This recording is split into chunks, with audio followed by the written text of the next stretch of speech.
7 साल तक मैं कैंपस क्वीन विवियन एशफोर्ड का डिवोटेड सिम्प बना रहा। जब आखिरकार मैंने स्कूल के ग्राउंड में उसे प्रपोज किया तो उसने मुझे क्लिंगी और पैथेटिक बोल दिया। फिर उसने वो गुलाब सीधे मेरे चेहरे पे फेंक मारे। वो बिना पीछे मुड़े चली गई और मैं वहीं खड़ा रह गया, जबकि सब लोग मुझे घूर रहे थे और बातें बना रहे थे। विवियन को लगा कि चाहे वो मेरी कितनी भी बेइज्जती कर ले, मैं हमेशा की तरह वापस उसके पीछे आऊंगा। लेकिन इस बार मैंने तय कर लिया कि अब उसके पीछे भागना बंद। जब उसने चेक करने के लिए मुझे कॉल किया तो मैंने पहली बार उसका कॉल रिजेक्ट कर दिया। उसके बाद जो सन्नाटा छाया, उसने उसे परेशान करना शुरू कर दिया। उसने लुकस रोड्स के कॉल अनगिनत बार काटे थे, तो फिर अब वो फोन क्यों नहीं उठा रहा था। उधर दूसरी तरफ मैं अपने एक दोस्त के साथ नाइट मार्केट में था और खाने के लिए सीख कबाब चुन रहा था। तभी अचानक एक लड़की मेरे पास आती है। वो मेरे हाथ में एक पैम्फलेट थमा देती है। वो मुझसे नजरें भी नहीं मिला पा रही थी। साफ दिख रहा था कि वो नर्वस और काफी शर्मीली थी। मैं वो ले लेता हूँ और उसके अंदर कुछ तो अजीब सा जाना पहचाना लगता है। जैसे ही मैं उसे लेता हूँ वो तुरंत मुड़ती है और तेजी से चली जाती है। मेरा दोस्त आगे झुकता है, एकदम बेवकूफों की तरह मुस्कुराते हुए। अभी जो वो लड़की आई थी, तो उसे क्या रेटिंग देगा? कपड़े एकदम सिंपल, माथे पे बहुत लंबे बाल, फिगर ठीक ठाक ही है शायद। 10 में से 5 मैक्स।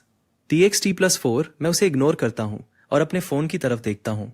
विवियन के मिस्ड कॉल का नोटिफिकेशन अभी भी वहीं दिख रहा था। उसके बाद से उसने दोबारा कॉल नहीं किया। चलो अब खाना शुरू करते हैं। मैं फोन जेब में रखकर बात वहीं खत्म कर देता हूँ। बाकी दोनों दोस्त भी देर से पहुंच जाते हैं और हम सब साथ में बैठ जाते हैं। चलो भाई शुरू करो, टायलर जेनकिंस चिल्लाता है। आज की रात कोई खराब नहीं करेगा। लेकिन इससे पहले कि मैं अपनी चॉपस्टिक्स भी अलग कर पाता, हवा में एक चीख गूंज उठती है। मैं मुड़कर देखता हूं तो ये वही थी, वही लड़की जिसने मुझे पैम्फलेट दिया था। एक लाल चेहरे वाला आदमी उसकी तरफ उंगली दिखाते हुए गालियां बक रहा था, एकदम बेरहमी से। अंधी है क्या तू या कुछ और? उसका हाथ गर्म सूप गिरने की वजह से जल चुका था, लेकिन वो बस अपने आंसू पीकर रह जाती है और कुछ नहीं बोलती। इस बंदे की दिक्कत क्या है? टायलर मेरे बगल में बुदबुदाता है। खुद शराब पीकर आया, उस लड़की से जा टकराया और अब खुद ही उस पर चिल्ला रहा है। भीड़ उनके चारों तरफ फुसफुसा रही थी, लेकिन कोई भी उसकी मदद के लिए आगे नहीं आता। उसे यूं चुपचाप वहां खड़े होकर सब सहते देखकर, जैसे वो अपने बचाव में कुछ कहेगी ही नहीं, मुझसे बैठा नहीं रहा जाता। मैं उठकर वहां जाता हूं, उसे अपने पीछे खींच लेता हूं और सीधे उस आदमी से भिड़ जाता हूं, बिना किसी झिझक के। इसने तुम पे सूप गिराया भी नहीं था, इस तरह चिल्लाकर तुम अपनी हद पार कर रहे हो। उसका चेहरा गुस्से से लाल हो जाता है। अपने काम से काम रख, वो दहाड़ता है, अपनी मुट्ठी भींचते हुए। अगर लड़ना चाहता है तो सीधे सीधे बोल दे। मैं उसे अपने पीछे सेफ रखता हूं और उसकी आंखों में आंखें डालता हूं। यहाँ कैमरे लगे हैं भाई, और यहाँ खड़ी आधी भीड़ पहले से ही वीडियो बना रही है। मेरा दोस्त भी खड़ा हो जाता है मुझे बैकअप देने के लिए। तुम भी यूनिवर्सिटी में ही पढ़ते हो, है ना? मैं उसका जायजा लेता हूं। हम लॉ स्कूल से हैं, इन्हें देख रहे हो? TXT+4। मैं अपने पीछे खड़े उन दोनों की तरफ इशारा करता हूं। इन्हें देख रहे हो? ये स्टूडेंट काउंसिल के ऑफिसर्स हैं। फिर मैं अपने लाल बालों वाले दोस्त की तरफ इशारा करके कहता हूं, और इसे देखो। टायलर हाथ बांधे वहां खड़ा था, बिल्कुल ऐसे जैसे कह रहा हो कि मुझसे पंगा मत लेना। वो दिखने में चिल लगता है, लेकिन धोखे में मत रहना। उस आदमी के चेहरे का रंग तुरंत बदल जाता है, इसलिए मैं बात को और आगे बढ़ाता हूं। इसके परिवार की बहुत ऊंची पहुंच है। तुम सच में इससे पंगा नहीं लेना चाहोगे। इसे रुकना नहीं आता, और अगर तुम पुलिस के चक्कर में पड़कर थाने पहुंच भी गए तो ये तो बस अपने पापा के ऑफिस में बैठकर आराम से गेम खेल रहा होगा। वो आदमी अब आधा मान चुका था, लेकिन वो इतनी आसानी से पीछे हटने वाला नहीं था। तुम्हें डर नहीं है कि ये दोनों अपनी काउंसिल की पोजीशन खो देंगे? मैं ऐसे सिर हिलाता हूं जैसे बात बिल्कुल साफ हो। हम क्यों डरेंगे? ये तो बस हमें रोक नहीं पाए। इन्होंने खुद तो हाथ नहीं उठाया ना। पर छोड़ो, मुझे पता है कि हम सब यहाँ समझदार और शरीफ लोग हैं। हम आगे भी कभी ना कभी एक दूसरे से टकरा ही जाएंगे। तो अच्छा है जान पहचान हो गई। वो आदमी थोड़ा हिचकिचाता है, कुछ बोलने के लिए मुंह खोलता है और फिर बिना कुछ कहे वहां से खिसक जाता है। तभी मेरा ध्यान जाता है कि वो लड़की अभी भी मेरे बिल्कुल पास सिमटी खड़ी है। उससे एक हल्की सी मीठी खुशबू आ रही थी। वो अभी भी मेरा हाथ कसकर पकड़े हुए थी, उस झगड़े से बुरी तरह डरी हुई। थैंक यू, वो फुसफुसाती है। उसके हाथ का जला हुआ हिस्सा एकदम लाल पड़ चुका था। इतना बुरा कि देखकर सच में डर लग रहा था, लेकिन उसे तो शायद इस बात का होश भी नहीं था, इसलिए मुझे ही टोकना पड़ता है। तुम्हें अभी इस पे ठंडा पानी डालना चाहिए और कोई बर्न क्रीम लगानी चाहिए। ये तुम्हारी सोच से ज्यादा खराब है। अपनी पुरानी आदत की वजह से, जैसे मैं हमेशा विवियन का ख्याल रखता था। मैं आगे कहता हूँ, अगली बार अगर ऐसा कुछ हो तो जो बोलना है बोल दिया करो। बिना किसी गलती के यूं चुपचाप खड़े रहकर इल्जाम मत सहा करो। तुम्हें किसी के आगे झुकने की जरूरत नहीं है। वो सिर हिलाती है, उसकी आंखें छलक रही थीं। इससे पहले कि मैं कुछ और बोलता, वो फिर से तेजी से चली जाती है। मैं उसे जाते देखता हूँ, मेरा दोस्त आगे झुकता है। अगर विवियन ने अभी ये सब देखा होता तो वो तो तुझ पे वहीं फिदा हो जाती। मैं अंदर ही अंदर एक कड़वी हंसी हंस पड़ता हूँ। 7 साल, और हर बार जब मैं फेल होता था तो खुद से यही बात कहता था, TXT4, क्या पता इस बार विवियन को मुझसे सच में प्यार हो जाए। पर हर बार मुझे सिर्फ मायूसी ही मिली। तू यहाँ मेरे साथ ड्रिंक करने आया है या मेरे जख्मों पर नमक छिड़कने? मेरा दोस्त अपनी गर्दन सहलाता है, काफी अजीब सा मुंह बनाकर। उसे बिल्कुल यकीन नहीं हो रहा था कि मैंने विवियन को सच में भुला दिया है। मैं फालतू में सफाई देने के चक्कर में नहीं पड़ता। मैं बस मुड़ता हूँ और चल देता हूँ। जब मैं घर की तरफ निकलता हूँ तो काफी रात हो चुकी थी। मैं उस झूले के पास से गुजरता हूँ जहां बचपन में रोज खेला करता था। कुछ सोचकर मेरे कदम रुक जाते हैं और मैं उसकी तरफ बढ़ता हूँ। विवियन और मैं साथ में बड़े हुए थे। उस वक्त हमेशा इसी झूले पर बैठते थे। हमने तो हमेशा एक दूसरे का साथ निभाने का वादा भी किया था, लेकिन आखिर में सिर्फ मैं ही अकेला था जिसके लिए उस वादे के सच में कोई मायने थे। अभी मैं उन यादों में खोया ही था कि एक हल्की सी सिसकी ने उस सन्नाटे को तोड़ दिया। मैं ऊपर देखता हूँ और वो वहीं स्ट्रीट लाइट के नीचे बैठी थी, वही बारबेक्यू स्टॉल वाली लड़की। वो अभी भी रो रही थी, बिल्कुल अकेली और बेबस सी।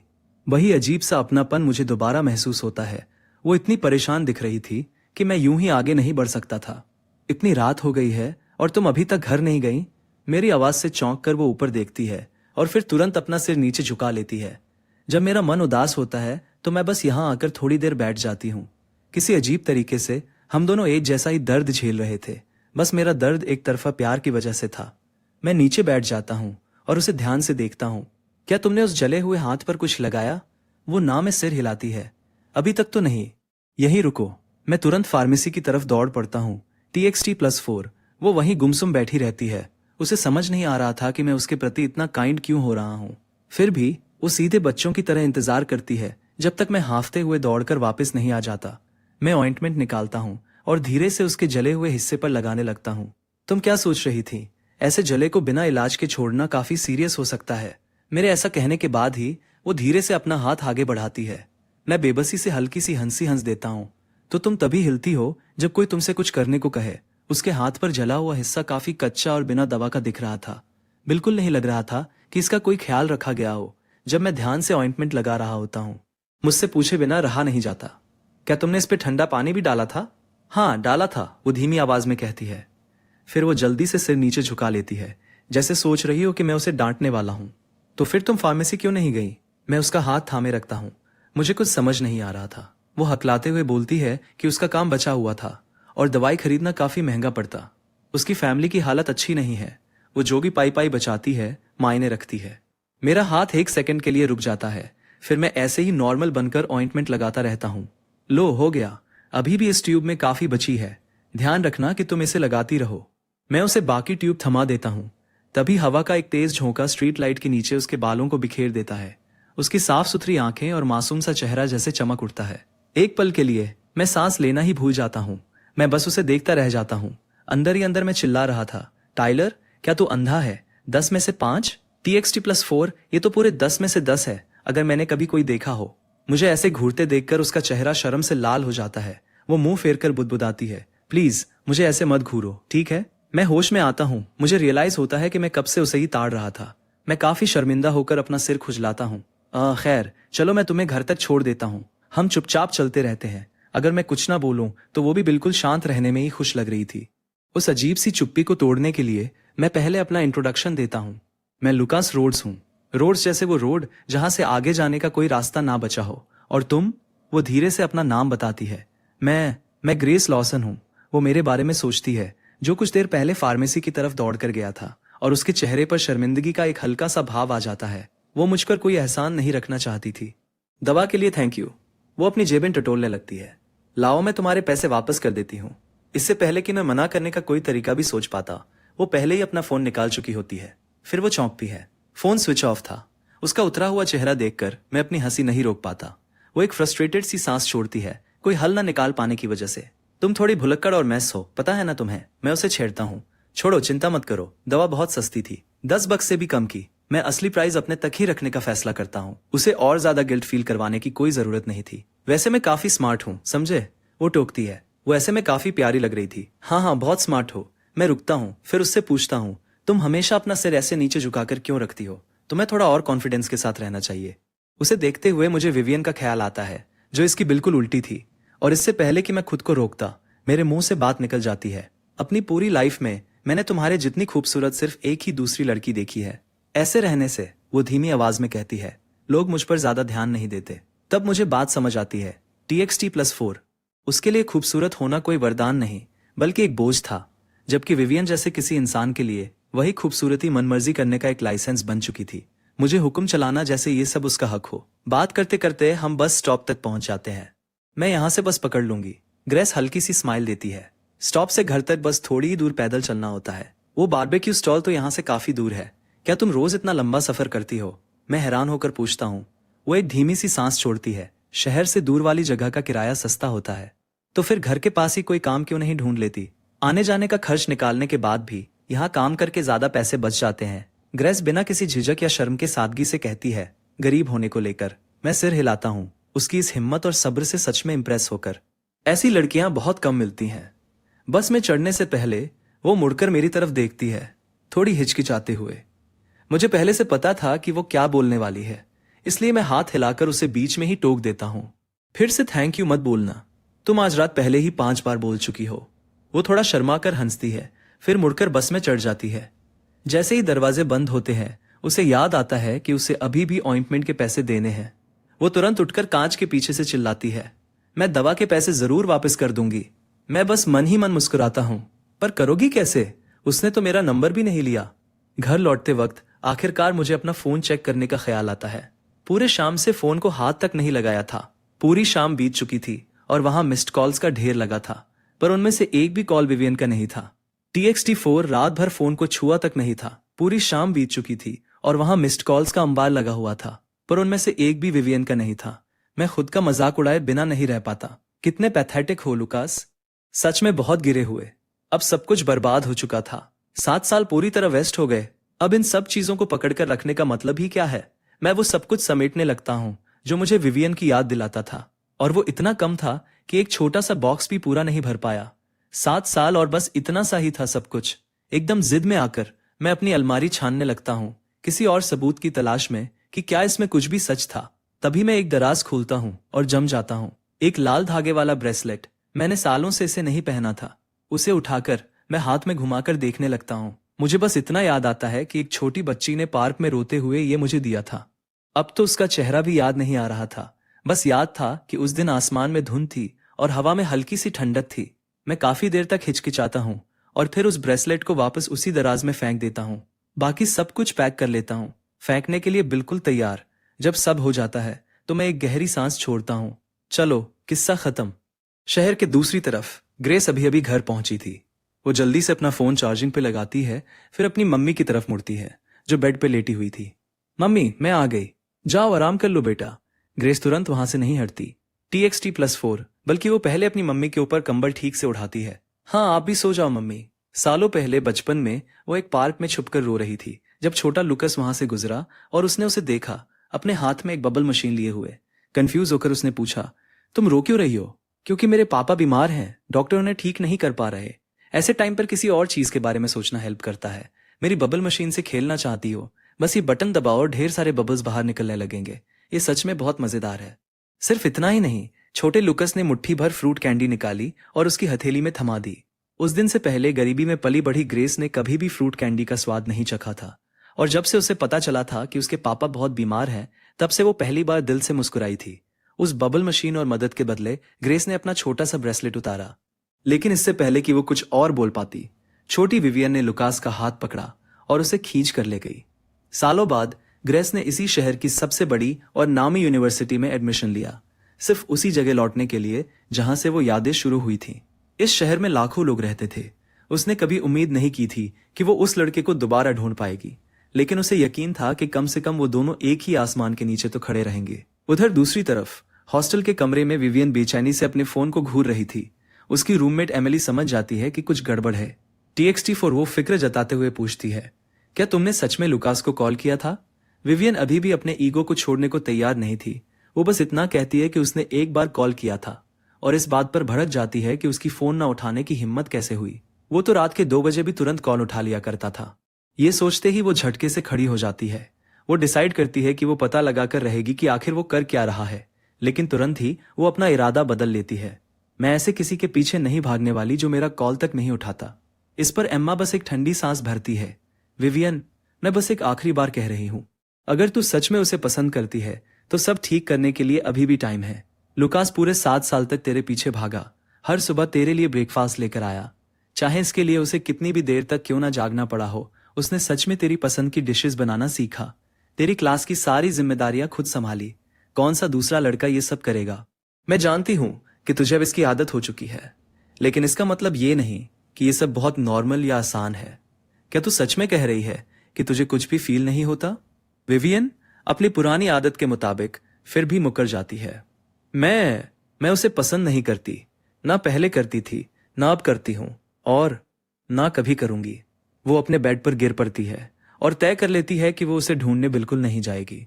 एम्मा बस अपना सिर हिलाकर रह जाती है। TXT+4, विवियन, तो बाद में बहुत पछताएगी और जल्द ही तुझे समझ आएगा कि कितना ज्यादा। विवियन कंबल में खुद को समेट लेती है और बुदबुदाती है, वो मेरे पास ही वापस आएगा, वो हमेशा आता है, बाकी हर बार की तरह वो मुझसे दूर रह ही नहीं सकता। पर विवियन की तरह रात भर करवटें बदलने के बजाय मैं तो घोड़े बेचकर सोया। जैसे ही मेरी नींद खुलती है, पुरानी आदत के चलते मेरा पहला ख्याल उसे गुड मॉर्निंग टेक्स्ट करने का आता है। तभी मैं खुद को रोकता हूँ और मन ही मन खुद को एक थप्पड़ लगाता हूँ। क्या बकवास है लुकास, थोड़ा संभल जा। लेकिन अंदर से मैं सच जानता हूँ, 7 साल की आदत, ये कोई ऐसी चीज नहीं जिसे तुम रातों रात भुला दो। टाइलर बहुत ज्यादा एक्साइटेड होकर उछलते हुए आता है। अरे, तूने उसका कॉन्टैक्ट डिलीट किया या नहीं? मैं थके हुए अंदाज में सिर हिलाता हूँ। नहीं। टाइलर लगभग चिल्ला ही पड़ता है। भाई, क्या तूने अभी तक काफी सिंपिंग नहीं कर ली? वो अभी भी तेरे फोन में क्यों है? किसी को भुलाना भी टाइम लेता है ना? मैं कहता हूँ, 7 साल बहुत लंबा वक्त होता है। ये कोई नॉवल नहीं है जहां बस चैप्टर बंद किया और आगे बढ़ गए। अगर मैं इतना जल्दी फैसला ले पाता तो ले लेता, पर फिर तो इसका मतलब ये होता कि जो कुछ भी था वो कभी सच था ही नहीं। ईथन पार्क भी सहमति में सिर हिलाता है। सही बात है, कहते हैं कि कोई आदत बनने में 23 दिन लगते हैं। तू उम्मीद कर रहा है कि लुकास 7 साल पुरानी आदत एक रात में छोड़ दे? ऐसा तो होने से रहा। टाइलर हाथ हिलाकर बात को टाल देता है। TXT4, चल ठीक है, तो फिर मैं तेरी किसी से सेटिंग करवाता हूँ। मेरे पास और चीजों की कमी हो सकती है, पर जान पहचान वाली लड़कियों की नहीं। मैं रोज तेरी एक नई लड़की से मुलाकात करवाऊंगा। अगर कोई भी रिपीट हुई तो मैं हारा। मैं हाथ हिलाकर उसे मना करता हूँ और अपना सिर डेस्क पे पटक लेता हूँ। मैं बहुत थक चुका हूँ यार, मुझे बस रेस्ट करने दे। शायद अगर मैं थोड़ा ब्रेक लूं तो कोई ऐसी जो सच में मुझसे प्यार करती हो खुद ही मेरी लाइफ में आ जाए। टाइलर मेरी तरफ एकदम चिढ़ भरी नजर से देखता है। भाई, तू बिल्कुल किसी स्टैंड अप कॉमेडी जैसा साउंड कर रहा है। तभी अचानक एक आवाज आती है। एक फ्रेशमैन लड़की, वो लुकास को ढूंढ रही थी। टाइलर मेरी पीठ पर हाथ मारता है। यो, बाहर कोई तेरा इंतजार कर रहा है। मैं अपनी आंखें मलता हुआ बाहर निकलता हूँ। एक छोटी सी लड़की वहां खड़ी थी। हाय सीनियर, मैं ग्रेस की दोस्त हूँ। वो अभी अपने पार्ट टाइम जॉब पे है और निकल नहीं पाई। उसने मुझसे पता करने को कहा था कि आप कब फ्री हो। वो पर्सनली मिलकर आपको थैंक यू बोलना चाहती है। मैं थोड़ा हैरान रह जाता हूँ। क्या वो भी यहीं पढ़ती है? वो सिर हिलाती है। हम दोनों अकाउंटिंग मेजर्स हैं। ओह, अब समझा। मैं एक पल उसे देखता हूँ, फिर होश में आकर कहता हूँ, समझ गया, मैं क्लास के बाद फ्री होऊंगा तो फिर मैं उसे लाइब्रेरी के बाहर आपका वेट करने को कह दूंगी। ओह, और याद रखिएगा, मेरा नाम मिया चेन है। इतना कहकर मिया पूरी एनर्जी और खुशी से उछलते हुए चली जाती है। हैं? सच कहूं तो मैं 1 सेकंड के लिए थोड़ा कंफ्यूज हो जाता हूं। टाइलर आगे झुकता है, एक्साइटमेंट से भरा हुआ। कहीं ये कोई कन्फेशन तो नहीं था? नहीं, मैं सपाट आवाज में कहकर उसकी थ्योरी पर पानी फेर देता हूं। क्लास के अंदर विवियन खिड़की से बाहर ऐसे झांकने का नाटक करती है जैसे उसे कोई फर्क ही न पड़ रहा हो। उसकी दोस्त फुसफुसाती है, ठीक है, अपनी गर्दन मटकाना बंद कर, वो पहले ही जा चुकी है और वो कोई कन्फेशन नहीं था। विवियन चिढ़कर एक सांस छोड़ती है। जैसे मुझे कोई परवाह हो। उधर दूसरी तरफ फैकल्टी ऑफिस में मुझे बिल्कुल अंदाजा नहीं था कि ऐसा कुछ चल रहा है। मेरी क्लास टीचर ने मुझे आकर क्लास का रोस्टर सॉर्ट करने में मदद करने को कहा था। मैं वहां से खिसकने की कोशिश करता हूँ। क्या मैं ये बाद में कर सकता हूँ? वो अपनी बात पे अड़ी रहती है। ये अर्जेंट है और देर की तो आगे से तुम्हारी एब्सेंस स्लिप्स पर कोई और साइन कर रहा होगा। टाइलर बड़े जोश में आगे आकर जोर से चिल्लाता है। TXT4, मैं इसकी मदद कर देता हूँ। टीचर देखकर और भी चिढ़ जाती है। बिल्कुल नहीं, तुम्हें अंदाजा भी है कि तुम कितने गैर जिम्मेदार हो। मैं एक ठंडी सांस लेकर बैठ जाता हूँ और चुपचाप वो काम निपटाने लगता हूँ। मैं खुद से कहता हूँ, अगर बस इतना ही काम है तो मैं इसे बहुत जल्दी खत्म कर लूंगा। लेकिन तभी वो कहती है, ओह, और ये वाला ढेर भी। मैं हार मानकर खुद को उस कागजी काम में डुबो देता हूँ। बाहर अचानक मूसलाधार बारिश शुरू हो जाती है, लेकिन ग्रेस अभी भी लाइब्रेरी के बाहर खड़ी होकर मेरा इंतजार कर रही थी। वो अपना फोन कसकर पकड़े हुए, घबराते हुए उसके शब्दों को मन में दोहरा रही थी। उसने कहा था कि वो क्लास के बाद फ्री होगा, तो उसे किसी भी पल यहाँ होना चाहिए। लेकिन जैसे जैसे बारिश और तेज होती है, मन में शक आने लगता है। क्या वो उसके बारे में भूल गया? नहीं, वो खुद से कहती है, उसने कहा था कि वो आएगा। वो फिर भी उस पर भरोसा करना चुनती है। मेरा ध्यान बारिश पर तब जाता है जब मैं आखिरी फाइल सॉर्ट कर लेता हूँ। मेरी टीचर मुझे एक छाता थमाती है। बाकी का काम मैं यहां से संभाल लूंगी। मेरे पास एक छाता है, इसे ले जाओ। जाओ। मैं तो जवाब देने के लिए रुकता भी नहीं। मैं दरवाजे से बाहर भाग पड़ता हूँ। पीछे से मैं उन्हें हैरान होकर बुदबुदाते हुए सुनता हूँ। ये किस बात के लिए ऐसे भाग रहा है? मैं पूरे रास्ते लाइब्रेरी की तरफ दौड़ता हूँ, उम्मीद और दुआ करते हुए कि वो पगली लड़की अभी भी वहां खड़ी ना हो। मैं अच्छी तरह जानता हूं कि कोई भी नॉर्मल इंसान 1 घंटे बाद हार मानकर चला गया होता, लेकिन क्या पता ग्रेस सच में इतनी बेवकूफ हो। जब तक मैं लाइब्रेरी पहुंचता हूं, मैं पूरी तरह भीग चुका था। T84 और वो वहीं थी, बिल्कुल उसी जगह खड़ी जहां मैंने उसे छोड़ा था। मुझे हैरान होकर देख रही थी। तुम यूं ही चली क्यों नहीं गई? मैं खुद को रोके बिना पूछ बैठता हूं। वो मेरी तरफ देखती है, हिचकिचाते हुए कि सच बोले या नहीं। आखिरकार वो बोलती है, मुझे मुझे तुम्हारा इंतजार करना था। मैं बारिश से भीगे उसके बालों को देखता हूं। मेरे अंदर गिल्ट भर जाता है। यहां इतनी मूसलाधार बारिश हो रही है और तुमने इतनी देर इंतजार किया। तुम्हें बस निकल जाना चाहिए था। ग्रेस बस कहती है, लेकिन मैंने तुमसे कहा था कि मैं इंतजार करूंगी। तो फिर भीगने से बचने के लिए अंदर क्यों नहीं चली गई? मैं जोर देकर पूछता हूं। वो हतलाती है, मुझे डर था कि तुम मुझे ढूंढ नहीं पाओगे। मेरी आंखों के पीछे कुछ भर सा आता है। मुझे एहसास होता है कि किसी ने सच में मेरा इंतजार किया था। सच में इंतजार किया था। ये सोचकर मुझे बेबसी में हल्की सी हंसी आ जाती है। तो तुम उस तरह की इंसान हो जो लगभग 2 घंटे तक बारिश में खड़ी रहेगी, सिर्फ इसलिए क्योंकि किसी ने कहा था कि वो आएगा? कौन सा बेवकूफ ऐसा करता है? ग्रेस शर्मिंदा होकर अपना सिर फिर झुका लेती है। मैं बेवकूफ नहीं हूं। उसे इस तरह बचकानी हरकत करते देखकर मेरा उसे और छेड़ने का मन करता है। हाँ, बिल्कुल तुम नहीं हो। मुझे तो लगने लगा है कि अगर कोई तुम्हें बेच भी दे तो तुम बाद में उसके पैसे गिनने में उसकी मदद करोगी। ग्रेस बस इतना कहती है, तुम उस तरह के इंसान नहीं हो। उस रात सिर्फ तुमने ही मेरी मदद की थी। अच्छा, बस करो। मैं बीच में रोकता हूं। अब और कोई थैंक यू नहीं। वो काफी देर तक हिचकिचाती है, फिर आखिरकार कहती है, तो फिर मुझे तुम्हें डिनर कराने दो। उसे बेचैनी से छटपटाते देखकर मुझे एहसास होता है कि अगर मैंने इसे भी मना कर दिया तो वो और भी ज्यादा छोटा फील करेगी। इसलिए मैं सिर हिलाकर मान जाता हूँ। ठीक है, चलो चलते हैं। मैं मेन्यू में से सबसे महंगी चीज ऑर्डर करने वाला हूँ। मैं सच में क्यूरियस था। क्या उसे बिल्कुल डर नहीं था कि मैं उसे धोखा दे दूंगा? तुमने 1 घंटे से ज्यादा इंतजार किया। कोई और होता तो कब का भाग गया होता। ग्रेस जवाब देती है, मुझे पक्का यकीन था। T84, तुम ऐसा नहीं करोगे। तुमने कहा था कि तुम आओगे। मेरे मुंह से बात निकल जाती है, तुम मुझ पर इतना भरोसा क्यों करती हो? क्योंकि तुमने मेरी मदद की थी। ग्रेस बहुत सादगी से कहती है, जैसे ये दुनिया की सबसे ऑब्वियस बात हो। जैसे उसे पूरा यकीन हो कि मैं हमेशा उसके लिए वही रहूंगा। मैं एक पल के लिए शांत हो जाता हूँ, फिर बस कहता हूँ, वैसे भी कैफेटेरिया में अभी बहुत भीड़ होगी, और सच कहूं तो वो बहुत महंगा और एवरेज है। चलो बाहर चलते हैं, मैं तुम्हें किसी सच में अच्छी जगह ले चलता हूँ। वो बाहर बारिश की तरफ देखती है, थोड़ी अनश्योर होकर, क्योंकि बाहर अभी भी मूसलाधार बारिश हो रही थी। इसकी चिंता मत करो, मैं उसे भरोसा दिलाता हूँ। देखना, मैं 2 मिनट में जादू से छाता मंगाता हूँ। इसके साथ ही मैं अपना फोन निकालता हूँ और कॉल लगाता हूँ। टाइलर बारिश में दौड़ता हुआ आता है और मेरी तरफ एक छाता उछाल देता है। ये ले, मैं निकला। रुक, सिर्फ एक? मैं पूछता हूँ कंफ्यूज होकर। टाइलर एकदम मासूम सा चेहरा बना लेता है। दूसरा वाला भी टूट गया और फिर वो गायब हो जाता है, इससे पहले कि मैं बहस कर पाता। हैरान होकर मैं वो अकेला छाता खोलता हूँ और हम दोनों के ऊपर कर लेता हूँ। लगता है हमें इसे शेयर करना पड़ेगा। ग्रेस अपने दोनों हाथ सीने से लगाए नर्वस होकर सिर हिलाती है। नर्वस होते हुए हम धीरे धीरे रेस्टोरेंट की तरफ बढ़ते हैं। जब हम बैठ जाते हैं तो ग्रेस क्यूरियस होकर पूछती है, क्या तुम यहाँ अक्सर आते हो?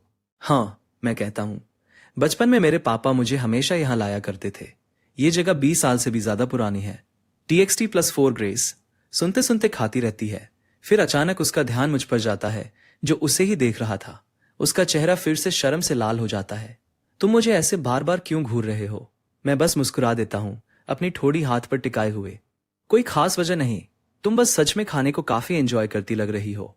मैं रुकता हूँ, फिर पूछता हूँ, वैसे पार्ट टाइम जॉब होने के बाद भी तुम इतनी ज्यादा कंजूसी से क्यों जी रही हो? ग्रेस बताती है, मैं अपनी मम्मी की सर्जरी के लिए पैसे बचा रही हूँ। उन्हें क्या हुआ है? मैं सच में फिक्र करते हुए पूछता हूँ। ग्रेस अपनी चॉपस्टिक्स नीचे रख देती है और थोड़ी सीधी होकर बैठती है। उनके पैर ठीक नहीं है, वो सालों से व्हीलचेयर पर हैं। डॉक्टर का कहना है कि सर्जरी से वो ठीक हो सकती है, लेकिन इसमें बहुत सारा पैसा लगता है। ये सुनकर मुझे सारी बात समझ आ जाती है। तभी तो वो रात में इतनी लगन से पैम्फलेट्स बांट रही थी। तभी वो अपने जले हुए हाथ के लिए दवा तक नहीं खरीद पा रही थी। वो मियाँ लड़की, वो तुम्हारी दोस्त है ना? उसे इतने ध्यान से खाते देखकर मेरे चेहरे पर अपने आप स्माइल आ जाती है। हूँ, ग्रेस धीमी आवाज में जवाब देती है। तो फिर क्या मैं भी एक दोस्त हूँ? मैं खुद को पूछने से नहीं रोक पाता।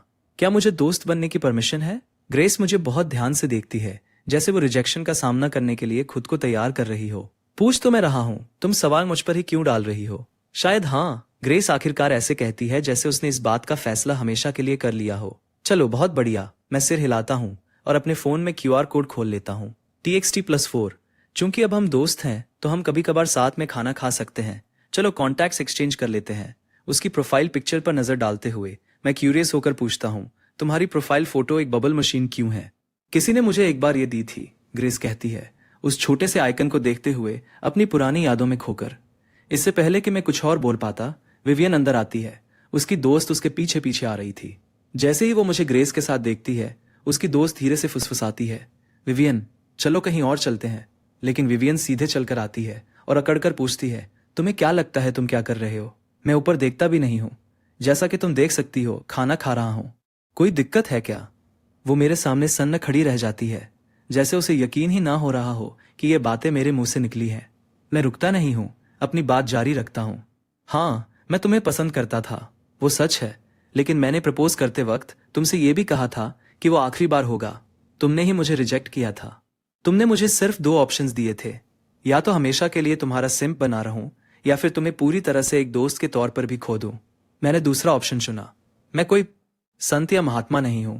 ऐसा कोई रास्ता नहीं है जहां मैं तुम्हारे साथ अच्छा बनता रहूं, जबकि मुझे पहले से पता है कि इसका कोई फ्यूचर नहीं है। तुम पहले कभी ऐसे नहीं थे।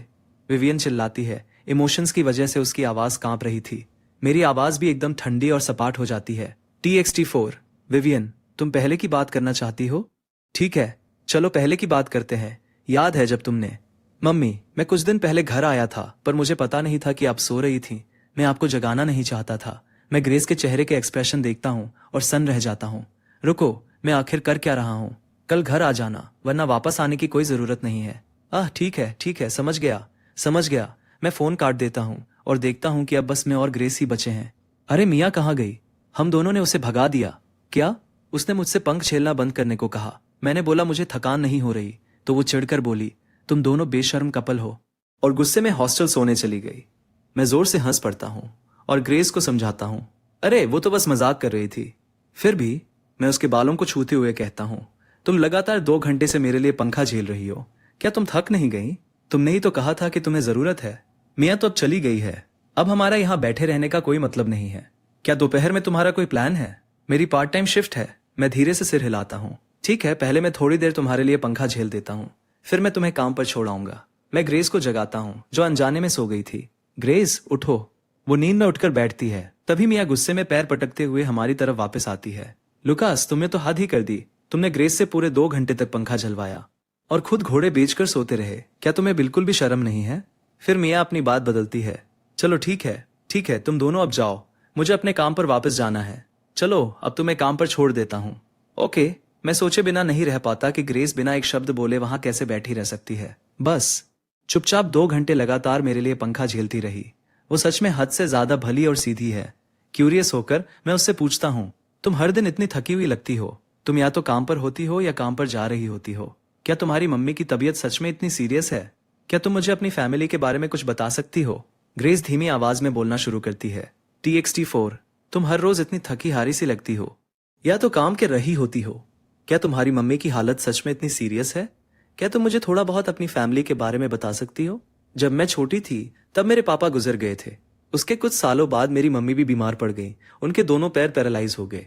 हर साल हमें उनके इलाज पे ढेर सारे पैसे खर्च करने पड़ते हैं, ताकि उनके पैरों में थोड़ी बहुत जान बची रहे। बस इसीलिए मैं उनका ख्याल रखने और सर्जरी के पैसे जोड़ने के लिए इतनी मेहनत करती हूँ। भले ही सर्जरी के बाद भी काफी चांस है कि वो शायद कभी दोबारा चल ना पाए, लेकिन फिर भी मैं हार नहीं मानना चाहती। ग्रेस, क्या तुम चमत्कारों पे भरोसा करती हो? नहीं, कम से कम ऐसा कोई जो मेरे साथ हो सके। पर यह पॉसिबल है, जैसे अचानक कोई तुम्हारी जिंदगी में आ जाए जो तुम्हारा ये सारा बोझ अपने कंधों पे उठाने को तैयार हो। रहने दो, इस बारे में बात नहीं करते। अब से तुम्हें जो भी जरूरत हो बस मुझसे मांग लेना। तुम पहले ही मेरी बहुत मदद कर चुके हो। मैं तुम्हें बार बार परेशान नहीं कर सकती। दोस्तों के बीच ये सब परेशानी नहीं होती, तभी एक आती हुई बस की आवाज हमारे बीच के उस मोमेंट को तोड़ देती है। ग्रेस पीछे मुड़कर देखते हुए बस की तरफ बढ़ती है। लुकास, ये सब बातें मुझसे शेयर करने के लिए थैंक यू। अपना ख्याल रखना। जब तक मैं हॉस्टल वापस पहुंचता हूं तब तक काफी रात हो चुकी थी। TXT+4 ईथन मेरी तरफ देखता है। उसके चेहरे पर साफ गिल्ट दिख रहा था। उसे पहले से ही पता था कि आज ड्रामा क्लब में क्या हुआ था। मैं बिल्कुल सपाट आवाज में पूछता हूँ, तूने मुझे ड्रामा क्लब में मदद के लिए भेजा, पर एक बार भी नहीं बताया कि विवियन भी वहां होगी। ईथन खुद को बचाने के लिए घुटनों पे बैठ जाता है। कसम से मुझे बिल्कुल अंदाजा नहीं था। मैंने बस देखा कि उन्हें लोगों की जरूरत थी और तू भरोसेमंद है, इसलिए मैंने तुझसे जाने की मिन्नतें की। अगर मुझे पता होता कि विवियन वहां है तो कोई पैसे देकर भी मुझसे तुझे वहां नहीं भिजवा पाता। लुकास, मेरे भाई। वो अचानक जमीन पर एकदम लेट जाता है। मुझे माफ कर दे, मुझे माफ कर दे। 2 बार अनलिमिटेड सी फूड डिनर मेरी तरफ से। इसे 3 कर, नहीं 4। टाइलर मजाक उड़ाते हुए बीच में टोकता है। चल ठीक है ठीक है, वो पहले ही घुटनों पे आ चुका है, अब उस बेचारे को बख्श भी दे। मैं अपना लैपटॉप खोलता हूँ और विवियन के डांस का एक पुराना वीडियो निकालता हूँ। जब मैंने ये शूट किया था तब मैं कितना नादान था। उस वक्त मुझे सच में लगता था कि अगर मैं बस पूरी कोशिश करता रहूं तो वो कभी ना कभी मुड़कर मेरी तरफ जरूर देखेगी। 7 साल बाद अब मैंने इंतजार करना छोड़ दिया है। बिना किसी हिचकिचाहट के मैं उसके सारे के सारे वीडियोस डिलीट कर देता हूँ। अगले ही पल ग्रेस का एक मैसेज पॉपअप होता है। मिया कह रही है कि तुम भी कल जरूर आ रहे हो। क्या ये सच है? मैं वापस टेक्स्ट करता हूँ, डिपेंड करता है। क्या तुम जा रही हो? तो क्या तुम जल्दी आ सकते हो? मैं मुस्कुराते हुए रिप्लाई टाइप करता हूँ। क्या बात है, मुझसे मिलने के लिए इतनी बेताब हो रही हो? जैसे ही मेरी आंख लगने वाली होती है उसका रिप्लाई आखिरकार आ जाता है। सिर्फ एक लफ्ज, हाँ। मेरी आंखें फटी की फटी रह जाती हैं। क्या उसने गलती से कुछ और टेक्स्ट कर दिया? नहीं, वो बिल्कुल ऐसी लड़की नहीं है। कितनी अजीब लड़की है यार। टाइलर मुझे देखता है, जो पहले से तैयार होकर सुबह सुबह उठ चुका था। तू इतनी सुबह क्यों उठ गया? मैं उसके स्टीम्ड बंस में से एक उठाकर एक बाइट लेता हूँ। मदद कराने के लिए। कहाँ मदद कराने? Drama club. Drama club? अच्छा। टाइलर मुझे जाते हुए देखकर बुदबुदाता है। ये कब से इतना एक्साइटेड होने लगा? रुको, कल तो वो एकदम गुस्से में वापस आया था और आज वो इतना खुश है। दाल में जरूर कुछ काला है। जब मैं ड्रामा क्लब पहुंचता हूँ तो मिया पहले से ही वहां थी। वो मुझे देखकर एक शातिर स्माइल देती है। अरे देखो तो कौन जल्दी आया है। ये आंखों के नीचे डार्क सर्कल्स कैसे हैं? क्या रात भर जागकर कोई डाका डाल रहे थे? क्या इससे तुम्हारा कोई लेना देना है? मैं पूछता हूँ। बिल्कुल है, मिया ऐसे कहती है जैसे ये तो साफ सी बात हो। मैं इस क्लब की वाइस प्रेसिडेंट हूँ। ये मेरा इलाका है और तुम मेरी कुर्सी पर बैठे हो। पता भी है तुम्हें? मैं उसे डराने का फैसला करता हूँ। तुम्हारी कुर्सी के पीछे एक कॉकरोच है। कहाँ? मिया चीखते हुए पीछे की तरफ कूदती है। मैं मौके का फायदा उठाकर उसकी कुर्सी हथिया लेता हूँ और आराम से बैठ जाता हूँ। कोई मिया को आवाज देता है और वो दांत पीसते हुए मुझसे कहती है कि बस तू रुक। मैं एकदम रिलैक्स होकर पीछे टिक जाता हूँ। चुराई हुई कुर्सी सच में दुनिया की सबसे आरामदायक चीज होती है। लेकिन ग्रेस अभी तक नहीं आई थी। कहीं वो मुझे धोखा तो नहीं दे रही? जैसे ही मैं उसे कॉल करने के लिए उठता हूँ ग्रेस ठीक मेरे सामने आ जाती है। मैंने तुम्हारे लिए दलिया बनाया है। वो हाथ में थर्मस लिए दौड़ती हुई आकर कहती है, क्या तुम इसे टेस्ट करना चाहोगे? तुमने मेरे लिए दलिया क्यों बनाया? ग्रेस थोड़ा झेंपते हुए समझाती है, तुम्हारा पेट ठीक नहीं रहता और तुम पक्का ब्रेकफास्ट स्किप कर देते होगे। मुझे लगा कि दलिया खाने से शायद फायदा होगा। अगर तुम्हें पसंद ना आए तो कोई बात नहीं, लेकिन अगर अच्छा लगा तो जब भी मुझे टाइम मिलेगा मैं तुम्हारे लिए ला सकती हूँ। इसमें कोई परेशानी की बात नहीं है। 21 साल की मेरी जिंदगी में मेरी मम्मी के अलावा कभी किसी ने सुबह जल्दी उठकर मेरे लिए दलिया नहीं बनाया था। मैं कंटेनर खोलता हूँ और एक बाइट लेता हूँ। शायद इसलिए क्योंकि ये ग्रेस ने खुद बनाया था, पर इसमें सेंचुरी एग का टेस्ट भी बिल्कुल बुरा नहीं लग रहा था। ग्रेस चुपके से राहत की एक सांस लेती है। जब तक उसे ये पसंद आ रहा है वो अगली बार फिर बना सकती है। तुम रात को ठीक से सोए नहीं थे ना? हाँ, मैं अपनी उबासी को रोकते हुए कहता हूँ। अंदाजा लगाओ ये किसकी गलती है? ग्रेस का चेहरा पल भर में शर्म से लाल हो जाता है। उसे अब भी यकीन नहीं हो रहा था कि उसने कल रात सच में इतना सच सच टेक्स्ट भेज दिया था। Grace, thank you. तुम मुझे ऐसे क्यों घूर रहे हो? हिलना मत। ग्रेस एकदम जम सी जाती है। हिलना मत, मैं दोहराता हूँ। मैं सोचने की कोशिश कर रहा हूँ कि तुम्हारा ये एहसान कैसे चुकाऊं। तुम्हें एहसान चुकाने की क्या जरूरत है? क्योंकि मैं चाहता हूँ कि हम सच में बहुत बहुत अच्छे दोस्त बने। मैं अपना सिर खुजलाता हूँ। सालों तक सिम्प बने रहने के बाद ऐसी बातें आज भी मेरे लिए थोड़ी अजीब लगती हैं। इसलिए अच्छा यही होगा कि हम दोनों के बीच का लेना देना बिल्कुल बैलेंस्ड रहे, तभी तो ये रिश्ता टिकेगा। मुझे जाकर मदद करानी चाहिए, ग्रेस उस बात को अनसुना करते हुए कहती है और घबराकर क्लब की तरफ भागती है। जरूर, मैं भी तुम्हारे साथ चलता हूँ। मैं मुस्कुराकर उसके कंधे से कंधा मिलाकर साथ चलने लगता हूँ। सामान शिफ्ट करते वक्त ग्रेस को एक भारी बॉक्स उठाने में जूझते देखकर मुझे तो बस उसे देखकर ही थकान होने लगती है। क्या तुम सच में इसे उठा सकती हो? अगर नहीं तो कोई हल्की चीज उठा लो। ये भारी नहीं है, वो सिर हिलाकर कहती है और आगे बढ़ने की कोशिश करती है, पर तभी लगभग लड़खड़ा ही जाती है। ग्रेस सच में झूठ बोलने में बिल्कुल अनाड़ी है। अभी 1 सेकंड पहले तुम इसे मुश्किल से पकड़ पा रही थी और अब भी कह रही हो कि तुम थकी नहीं हो। ग्रेस बस दोहराती है, मैं ठीक हूँ। मैं उसकी बात काटता हूँ। आज मैं तुम्हारे मुंह से मैं ठीक हूँ कम से कम 5 बार सुन चुका हूँ। क्या तुम कोई सुपर ह्यूमन हो या क्या? मैं बस किसी का काम धीमा नहीं करना चाहती। यहाँ किसी से भी ज्यादा चक्कर तुमने लगाए हैं। किसी को नहीं लगता कि तुम्हारी वजह से काम धीमा हो रहा है। अगर कोई प्रॉब्लम है तो वो कामचोर मियाँ है। और ठीक तभी मियाँ दौड़ती हुई आती है और मेरे हाथ में पानी की एक बोतल थमा देती है। ये लो, शाबाश, आज तुमने काफी सामान ढोया है। अरे वाह, मुझे तुमसे इसकी उम्मीद नहीं थी। मैं मुस्कुराते हुए बोतल लेते हुए कहता हूँ, तुम्हें सच में याद रहा कि पानी भी लाना है। मैं तो बस अच्छी बन रही हूँ। मैंने तुम्हारा बाकी का काम भी संभाल लिया और तुम फिर भी मुझे ताने मार रहे हो। मियाँ ये सब जोर से कहती है, लेकिन मन ही मन वो सोच रही होती है। ये दोनों एक दूसरे के साथ उम्मीद से कहीं ज्यादा कंफर्टेबल लग रहे हैं। वो अब भी ठीक से समझ नहीं पा रही कि क्या उनके बीच सच में कुछ चल रहा है। लेकिन अगर लुकास कभी कहता कि वो ग्रेस को पसंद करता है तो शायद ही उसे कोई आपत्ति होती। मियाँ के जाते ही मैं ग्रेस की तरफ देखता हूँ ताकि उससे थोड़ी और बातचीत कर सकूं। तुम क्या सुनना पसंद करोगी? मैं एक गिटार निकालता हूँ और उसके बगल में बैठ जाता हूँ। मुझे काफी सारे गाने आते हैं। रुको, तुम गिटार बजाते हो? मुझे सुनना है। मियाँ एक्साइटेड होकर बीच में बोल पड़ती है। मैं जानबूझकर कुछ अजीब व गरीब गलत कॉर्ड्स बजा देता हूँ। मियाँ का मुंह उतर जाता है और ग्रेस ऐसा चेहरा बनाती है जैसे वो कुछ बोलना चाहती हो पर रोक लेती है। मुझे तो लगा था कि तुम कोई कमाल का टैलेंट दिखाने वाले हो। तुम्हें बजाना भी नहीं आता तो ऐसा दिखावा क्यों कर रहे थे? मियाँ के जाते ही मैं आखिरकार ग्रेस की तरफ मुड़ता हूँ। अच्छा हुआ, कबाब में हड्डी चली गई। ध्यान से सुनो, ये सिर्फ तुम्हारे लिए है। मैं एक धीमी सी धुन बजाता हूँ और गाते हुए धीरे से उसकी ठोड़ी ऊपर उठाता हूँ। ये सिर्फ तुम्हारे लिए है, इसलिए अपनी नजरें नीचे मत झुकाओ। पता है मैंने 7 साल तक सिम्प बनकर सबसे बड़ा सबक क्या सीखा? अगर किसी ने तुम्हें कमतर समझ लिया तो समझो खेल खत्म। मैं अभी की बात नहीं कर रहा, पर कभी ना कभी तुम इस कॉलेज से बाहर कदम रखोगी और फिर तुम अपनी इस छोटी सी दुनिया में खुद को हमेशा के लिए छिपाकर नहीं रख पाओगी। इसलिए चाहे जितना भी वक्त लगे, तुम्हें भी मेरी तरह अपना सिर हमेशा ऊंचा रखना सीखना होगा। मुझे नहीं पता क्यों, पर जब भी मैं ग्रेस को देखता हूँ तो मेरा दिल करता है कि मैं उसे सब कुछ समझाऊं। हमें हमारी फैमिलीज बहुत प्यार करती हैं और इस वजह से हम किसी से भी कम नहीं हैं। तुम अपनी मम्मी की पूरी दुनिया हो और तुम खुद से भी उतना ही प्यार पाना डिजर्व करती हो। और सच कहूं तो तुम अभी भी बहुत अच्छा कर रही हो। तुमने इस यूनिवर्सिटी में एडमिशन लिया है। एक बार ग्रेजुएट होकर जब तुम्हें अच्छी जॉब मिल जाएगी तब तुम अपनी मम्मी को एक बहुत अच्छी लाइफ दे पाओगी। तुम आगे चलकर सच में एक बहुत काबिल और कमाल की इंसान बनोगी। मैं वैसा ही बनना चाहती हूँ, ग्रेस बहुत धीमी आवाज में कहती है। मैं मुस्कुराकर उसकी तरफ देखता हूँ। तुम बन सकती हो। मैं जानता हूँ कि तुमने कितना मुश्किल वक्त देखा है। मैं उसके सिर पर हाथ फेरते हुए कहता हूँ, लेकिन तुम्हें अपना हौसला बनाए रखना होगा और लड़ते रहना होगा। सच में? ग्रेस मुझे हैरान होकर देखती है। मैं बस मुस्कुरा देता हूँ। और अगर रास्ते में कभी थक जाओ तो बस पीछे मुड़कर देख लेना, मैं वहीं खड़ा मिलूंगा। ग्रेस, तुम्हें सच में ये सारा बोझ अकेले उठाने की बिल्कुल जरूरत नहीं है। ग्रेस को यह जानने का कोई तरीका नहीं था कि क्या मेरी हर बात सच थी, लेकिन वो फिर भी मुझ पर भरोसा करना चुनती है। और जिंदगी में पहली बार वो खुद को अपने फ्यूचर पर भरोसा करने की इजाजत देती है। उसकी आंखों से आंसू चुपचाप गालों पर बह निकलते हैं। मैं घबरा जाता हूँ। अरे अरे, रो मत। क्या मेरा गाना सच में इतना बुरा था? मैं उसे ध्यान से देखता हूँ, आधा ये सोचते हुए कि क्या मेरी बेसुरी गायकी ने उसे रुला दिया। हालांकि ऐसा होना थोड़ा मुश्किल लगता है, और अगर वो इमोशनल होकर रो रही है तो ये बात भी मुझे कुछ हजम नहीं हो रही थी।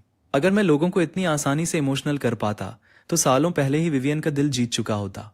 ग्रेस को बिल्कुल अंदाजा नहीं था कि मेरे दिमाग में क्या चल रहा है।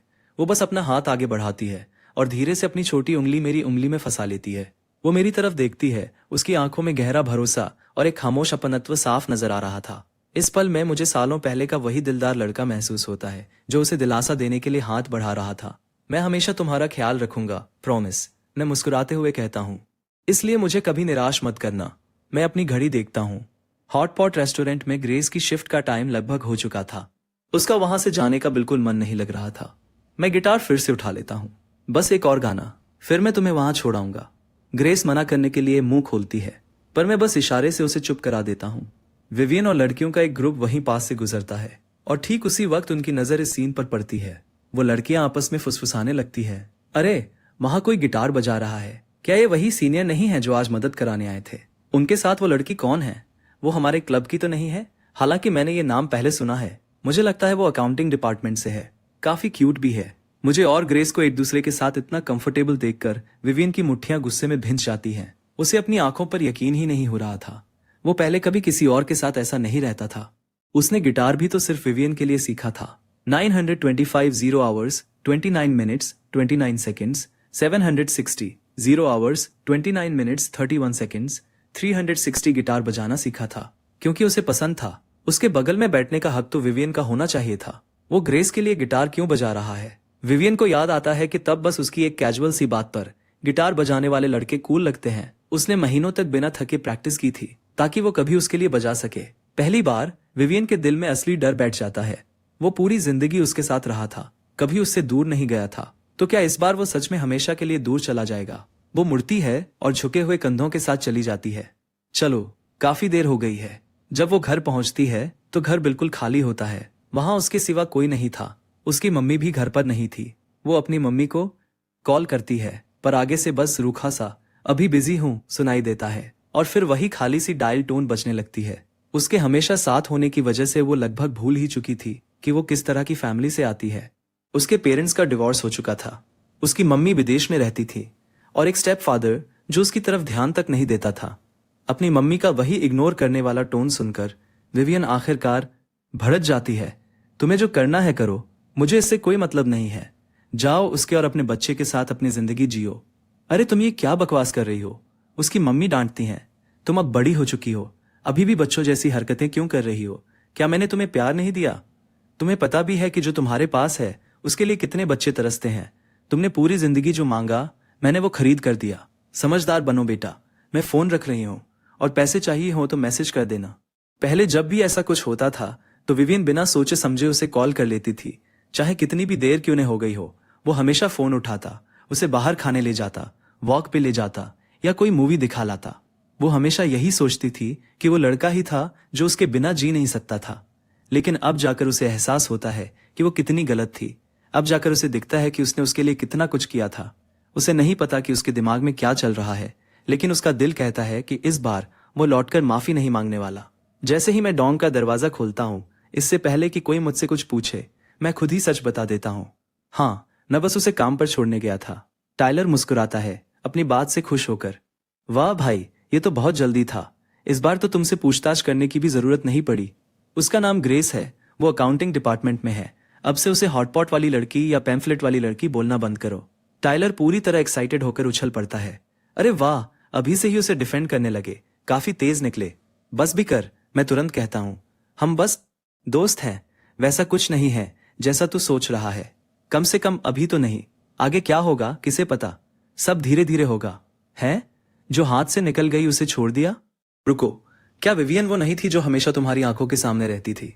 मुझे पता है वो मेरी टांग खींच रहा है, लेकिन मैं फिर भी बिल्कुल शांत होकर कह देता हूँ, हाँ, मैं अब उसके पीछे भागना छोड़ चुका हूँ।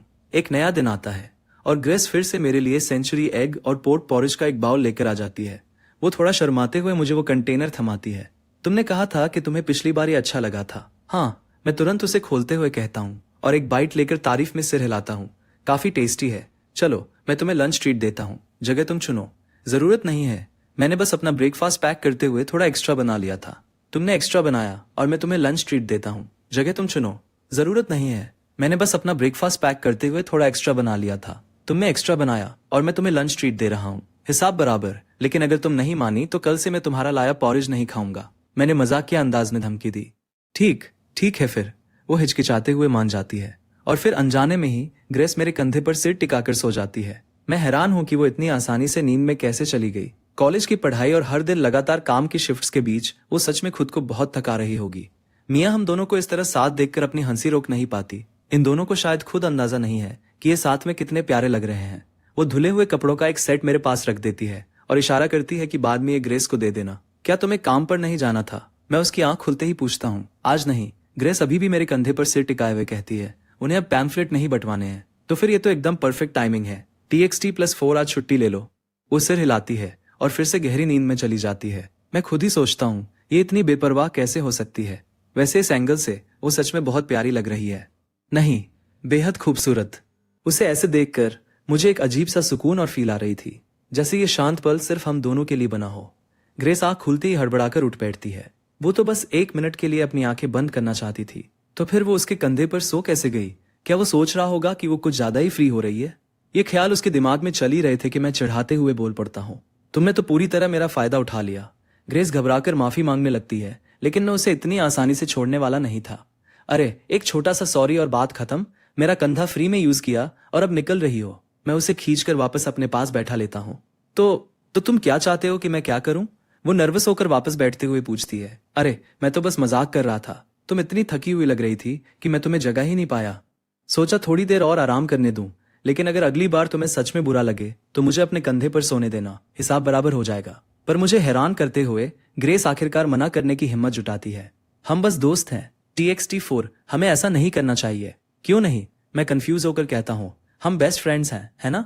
बेस्ट फ्रेंड्स को भी ऐसा नहीं करना चाहिए। इसमें फिक्र की क्या बात है? हमारे बीच सब कुछ बिल्कुल इनोसेंट और नॉर्मल है। इनोसेंट हो या ना हो, दोस्तों को ऐसा नहीं करना चाहिए। तो मतलब अगर इनोसेंट ना हो तो चलेगा। तुम्हारा मुझ पर एक एहसान बाकी है ना? अच्छे दोस्त एक दूसरे की मदद करते हैं, थोड़ा तुम करो थोड़ा मैं। क्या ये नॉर्मल नहीं है? ठीक है, सिर्फ इस एक बार के लिए। डन। ये क्या है? ग्रेस मुड़ती है और पास में ही रखे धुले हुए कपड़ों के सेट पर उसकी नजर पड़ती है। मिया ये तुम्हारे लिए छोड़कर गई है। कह रही थी कि ये एक extra vintage style school uniform है। वो चाहती है कि तुम इसे पहनकर देखो। उसे हिचकिचाते देखकर मैं मौके का फायदा उठाता हूँ। कभी कभी नई चीजें भी ट्राई करनी चाहिए। वैसे भी हमारे बीच डील हुई थी कि तुम अपने कॉन्फिडेंस पर काम करोगी। इसे उसी प्लान का हिस्सा समझो। अपनी तरफ से बातें मत बनाओ। अरे मैं बिल्कुल सीरियस हूँ। और क्या तुमने उस दिन खुद नहीं कहा था कि तुम खुद को और भी ज्यादा कॉन्फिडेंट बनाना चाहती हो? नया स्टाइल ट्राई करना भी सीखने का एक तरीका है। जाओ पहन कर आओ। प्रॉमिस करता हूं कोई और नहीं देखेगा। मैं बाद में इसे वापस दे दूंगी। ग्रेस मेरी तरफ चुपके से देखते हुए कहती है और मन ही मन सोचती है कि ये लड़का अपनी हदें पार कर रहा है। वो पहले ही हार मान चुकी थी और उसे अपने कंधे पर सोने देने के लिए राजी हो गई थी। TXT4 ग्रेस वो खुद को इतना बहकने कैसे दे सकती है? वो इस तरह अपनी गार्ड डाउन नहीं कर सकती। उसे उस लड़के को ना बोलना सीखना होगा। अगर तुम्हें शर्म आ रही है तो ठीक है, बस सिर्फ मुझे ही देखने देना। तुम अपने बेस्ट फ्रेंड को निराश तो नहीं करना चाहोगी, करोगी क्या? ग्रेस मेरे चेहरे को और करीब आते देखती है और आखिरकार मना नहीं कर पाती। वो चेंजिंग रूम के अंदर जाती है और यूनिफॉर्म में अपने रिफ्लेक्शन को देखती है। क्या ये सच में मैं ही हूँ? क्या ये अजीब लग रहा है? क्या लुकास को ये अच्छा नहीं लगेगा? उसे क्या पता कि बाहर खड़े खड़े मैं खुद अपने सब्र का इम्तिहान ले रहा हूँ। वेट करते करते सोच रहा हूँ कि क्या लड़कियों को सच में कपड़े बदलने में इतना टाइम लगता है? कहीं वो अंदर लो ब्लड शुगर की वजह से बेहोश तो नहीं हो गई? मैं दरवाजे से आवाज लगाता हूँ, ग्रेस क्या तुम अंदर सो गई क्या? बस आ रही हूँ, उसकी आवाज पास आती है और जिस पल वो बाहर निकलती है उसका ग्रेसफुल लुक एक ही पल में मेरा पूरा ध्यान खींच लेता है। गॉर्जियस, सच में बिल्कुल गॉर्जियस। सच में? चलो एक फोटो लेते हैं। नहीं बिल्कुल नहीं, ये तो उसी प्लान का हिस्सा है। उसके जवाब का इंतजार किए बिना ही मैं अपना फोन निकालता हूँ और फोटोज खींचना शुरू कर देता हूँ। मैं उन तस्वीरों को देखता हूँ, सच में हैरान रह जाता हूँ। वाओ, इन्हें तो एडिटिंग की भी जरूरत नहीं है। अगर ग्रेस इतनी शर्मीली ना होती तो मुझे यकीन है कि किसी दूसरे बैकड्रॉप के साथ ये और भी कमाल की लग सकती थी। TXT+4 ग्रेस मुझे ख्यालों से बाहर लाती है। अरे क्या तुम्हारा हो गया? हो गया, मैंने तुम्हें वीचैट पर भेज भी दी है। क्या मैं अब कपड़े बदल सकती हूँ? बिल्कुल नहीं, मैं मुस्कुराते हुए कहता हूँ।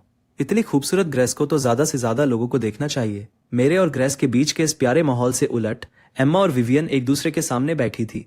चेहरे पर तनाव था। तुमने कई दिन पहले लुकास को किसी और लड़की के लिए गिटार बजाते देखा था और मुझे ये बात अब जाकर पता चल रही है। एम्मा विवियन पर सवाल दागती है। विवियन बस हल्के से सिर हिलाती है। जब एम्मा पूछती है कि उसे कैसा लगा तो उसके दिमाग में बस एक ही शब्द आता है, बेचैनी।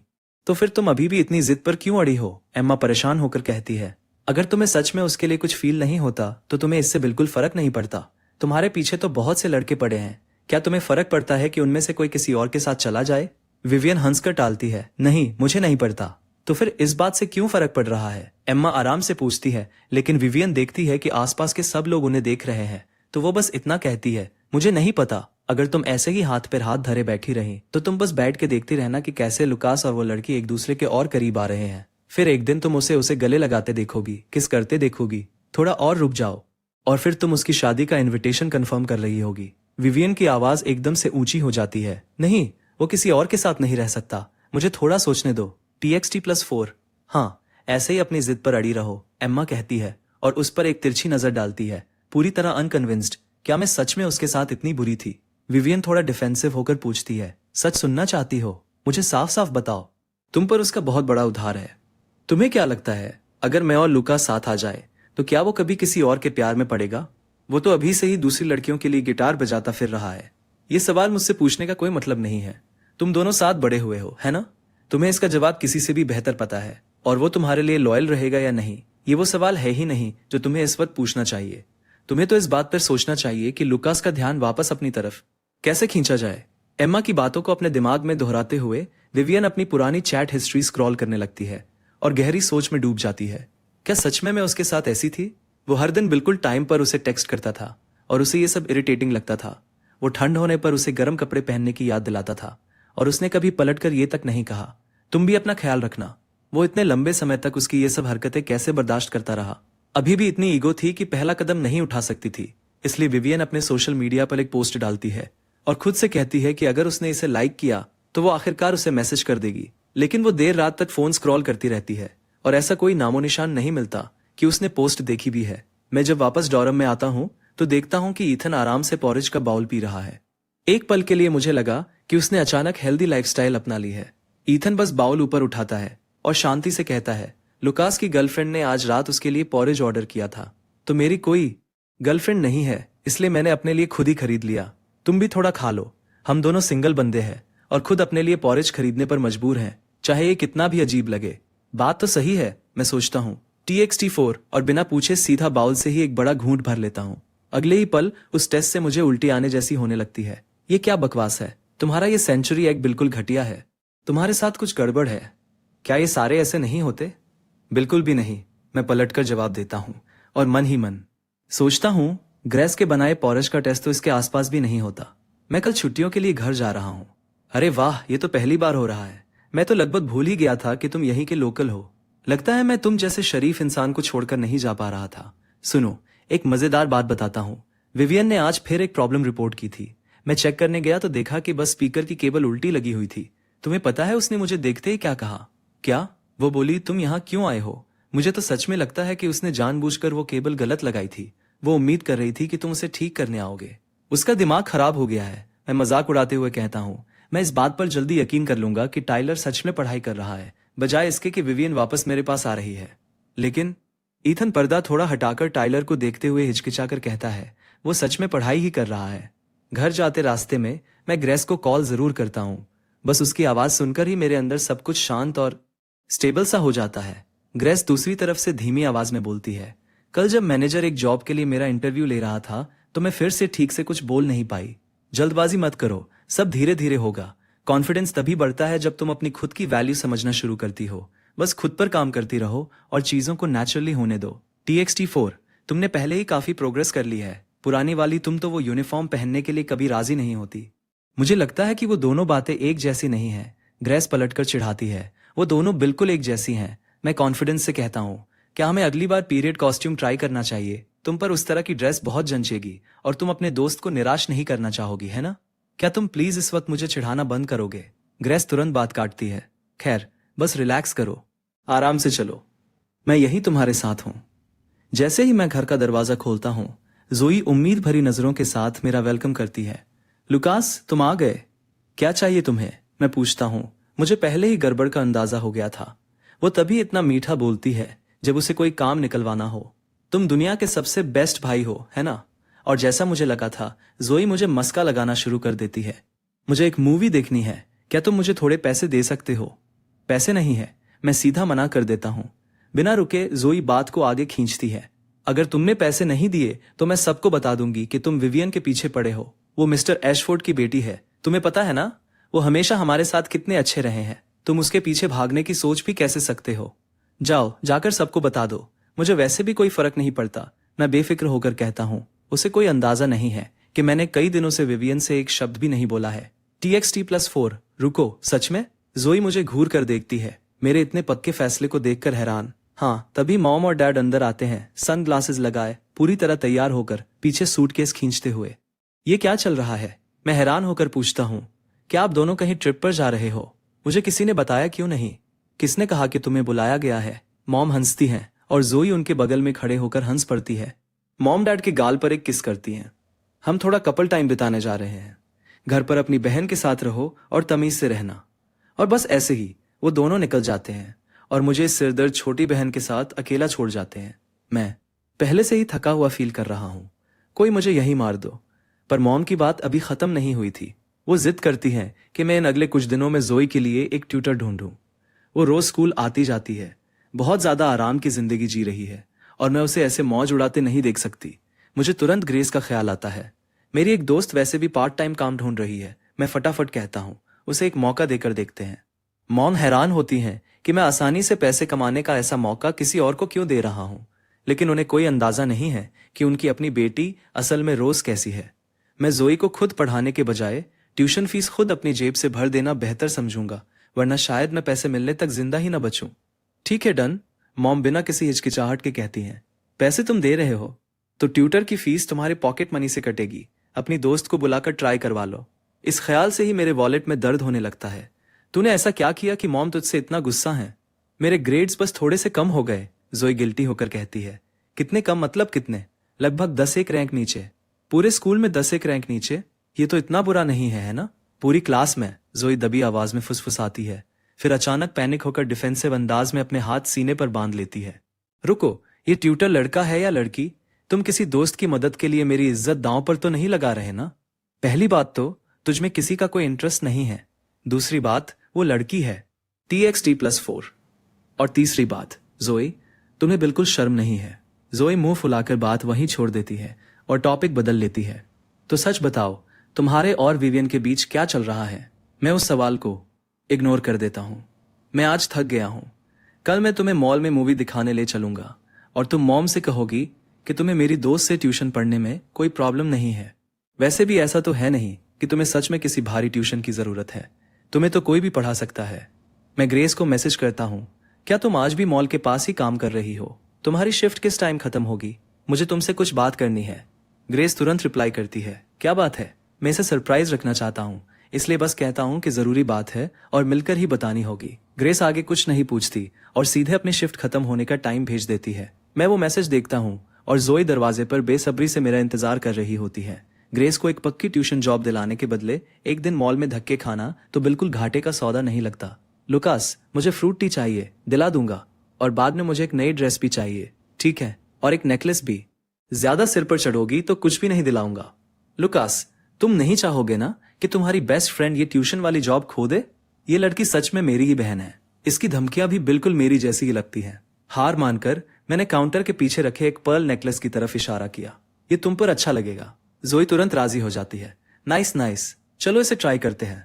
अगले ही पल जैसे उसे कोई अनोखी चीज दिख गई हो, वो मुझे खींचकर एक स्नोमैन मास्कॉट के पास ले जाती है। हाय, मुझे 2 हैंड पील ग्रेप टीज चाहिए प्लीज, वो बोलती है। स्नोमैन बिल्कुल शांत खड़ा रहता है। जोई बुदबुदाती है कि ये तो बड़ा अकड़ू स्नोमैन है, लेकिन मुझे उसमें कुछ ऐसा दिखा जिसने मुझे ग्रेस की याद दिला दी। तो मैंने तुरंत पूछा, अरे मॉम कब वापस आ रही हैं? क्या उन्होंने परसों के लिए नहीं कहा था? जोई कंफ्यूज होकर बोलती है, अचानक ये क्यों पूछ रहे हो? कोई खास वजह नहीं, बस लगभग भूल ही गया था। मैं बात को संभालते हुए कहता हूँ, जब ये सब खत्म हो जाता है तब जाकर मुझे चैन मिलता है। अंदर सच में वही है या नहीं, चेक कर लेने में कोई हर्ज नहीं था। अगर वो सच में मेरे लिए फीलिंग्स रखती है तो मैं नहीं चाहता कि कोई गलतफहमी पैदा हो। थोड़ी देर दूर से देखने के बाद मुझे लगभग यकीन हो जाता है कि वो स्नोमैन ग्रेस ही है। TXT4 पूरे दिन उस कॉस्ट्यूम में फंसी रही है। वो पक्का अब तक पसीने से पूरी तरह भीग चुकी होगी। क्या मुझे जाकर मदद करनी चाहिए? लेकिन मैंने खुद को तुरंत रोक लिया और पीछे हट गया। वो आखिरकार अपने दम पर चीजों का सामना करना सीख रही है। अगर मैं अभी बीच में गया तो शायद उसे खुद को बेकार महसूस होने लगेगा। तुम हमेशा इतनी जल्दी कैसे पहुंच जाते हो? बस आदत है। असल में मैं यहाँ थोड़ा पहले आया था क्योंकि अपनी बहन को मॉल घुमाने लाया था, पर अफसोस कि हम दोनों की आपस में मुलाकात नहीं हुई। सच में? लगता है हम बस आमने सामने से निकल गए। ग्रेस झटपट एक मिल्क टी निकालती है जो उसने पहले ही तैयार कर रखी थी। मैंने तुम्हारे लिए भी एक मिल्क टी ले ली है। क्या तुमने अपने लिए नहीं ली? रास्ते में ही अपनी वाली खत्म कर दी थी। मुझे श्योर नहीं था कि तुम्हें कौन सा फ्लेवर पसंद आएगा, इसलिए मैंने रैंडमली कोई भी उठा लिया। इसे पीकर देखना, बताना अच्छी लगी या नहीं। मुझे बहुत पसंद है। तभी अचानक मेरा फोन बज उठता है। मैं कॉल उठाता हूं और उधर से मिया की घबराई हुई आवाज तुरंत सुनाई देती है। ग्रेस का कुछ पता नहीं चल रहा। उसका फोन बिल्कुल नहीं लग रहा है। उसका नंबर कनेक्ट ही नहीं हो पा रहा है। तो फिर तुम मुझे कॉल क्यों कर रही हो? 1 मिनट रुको, मैं तुम्हें कॉल क्यों कर रही हूँ? मिया को अचानक एहसास होता है। अच्छा ठीक है, मैं मजाक बंद करती हूँ। वो तो यही मेरे पास ही है। उसका फोन बस स्विच ऑफ हो गया है। मिया फोन पर ही राहत की सांस लेती है। चलो ठीक है, इससे मेरा दिल शांत हुआ। मुझे पता था कि ये बेवकूफ लड़की पोर्टेबल चार्जर तक किराए पर लेने में कंजूसी करेगी। एक पल बाद उसे अचानक ख्याल आता है कि हम दोनों साथ बाहर हैं और वो पूछती है, तुम दोनों मेरी पीठ पीछे चुपके से घूम रहे हो। मिया आगे क्या बोलेगी, इस डर से मैं जितनी जल्दी हो सके फोन काट देता हूँ। मेरे पहले वाले मैसेज को याद करते हुए ग्रेस पूछती है, तो तुम मुझसे किस बारे में बात करना चाहते थे? मेरे पेरेंट्स मेरी बहन के लिए एक ट्यूटर ढूंढ रहे हैं। मैं पूछना चाहता था कि क्या तुम इंटरेस्टेड हो? हमेशा की तरह ग्रेस का पहला रिएक्शन मना करने का ही होता है। उसे यकीन ही नहीं होता कि वो इस काम के लायक है। मैं इस काम के लिए ठीक नहीं हूँ। अरे सब ठीक है, वो बस मेरी बहन ही तो है। इसमें इतना नर्वस होने की क्या बात है? क्या ये किसी अजनबी के बच्चे को पढ़ाने से काफी बेहतर नहीं है? मैं उसे बढ़ावा देते हुए उसके माथे पर धीरे से एक उंगली मारता हूँ। हमारी डील याद है ना? वो बातें ग्रेस के दिमाग में घूमने लगती हैं और उसकी हिचकिचाहट कम होने लगती है। मैं एक बार ट्राई करूंगी। ये हुई ना बात। मेरे पेरेंट्स इसे ऐसे करना चाहते हैं। पहले तुम उसे एक ट्रायल क्लास देकर देखो।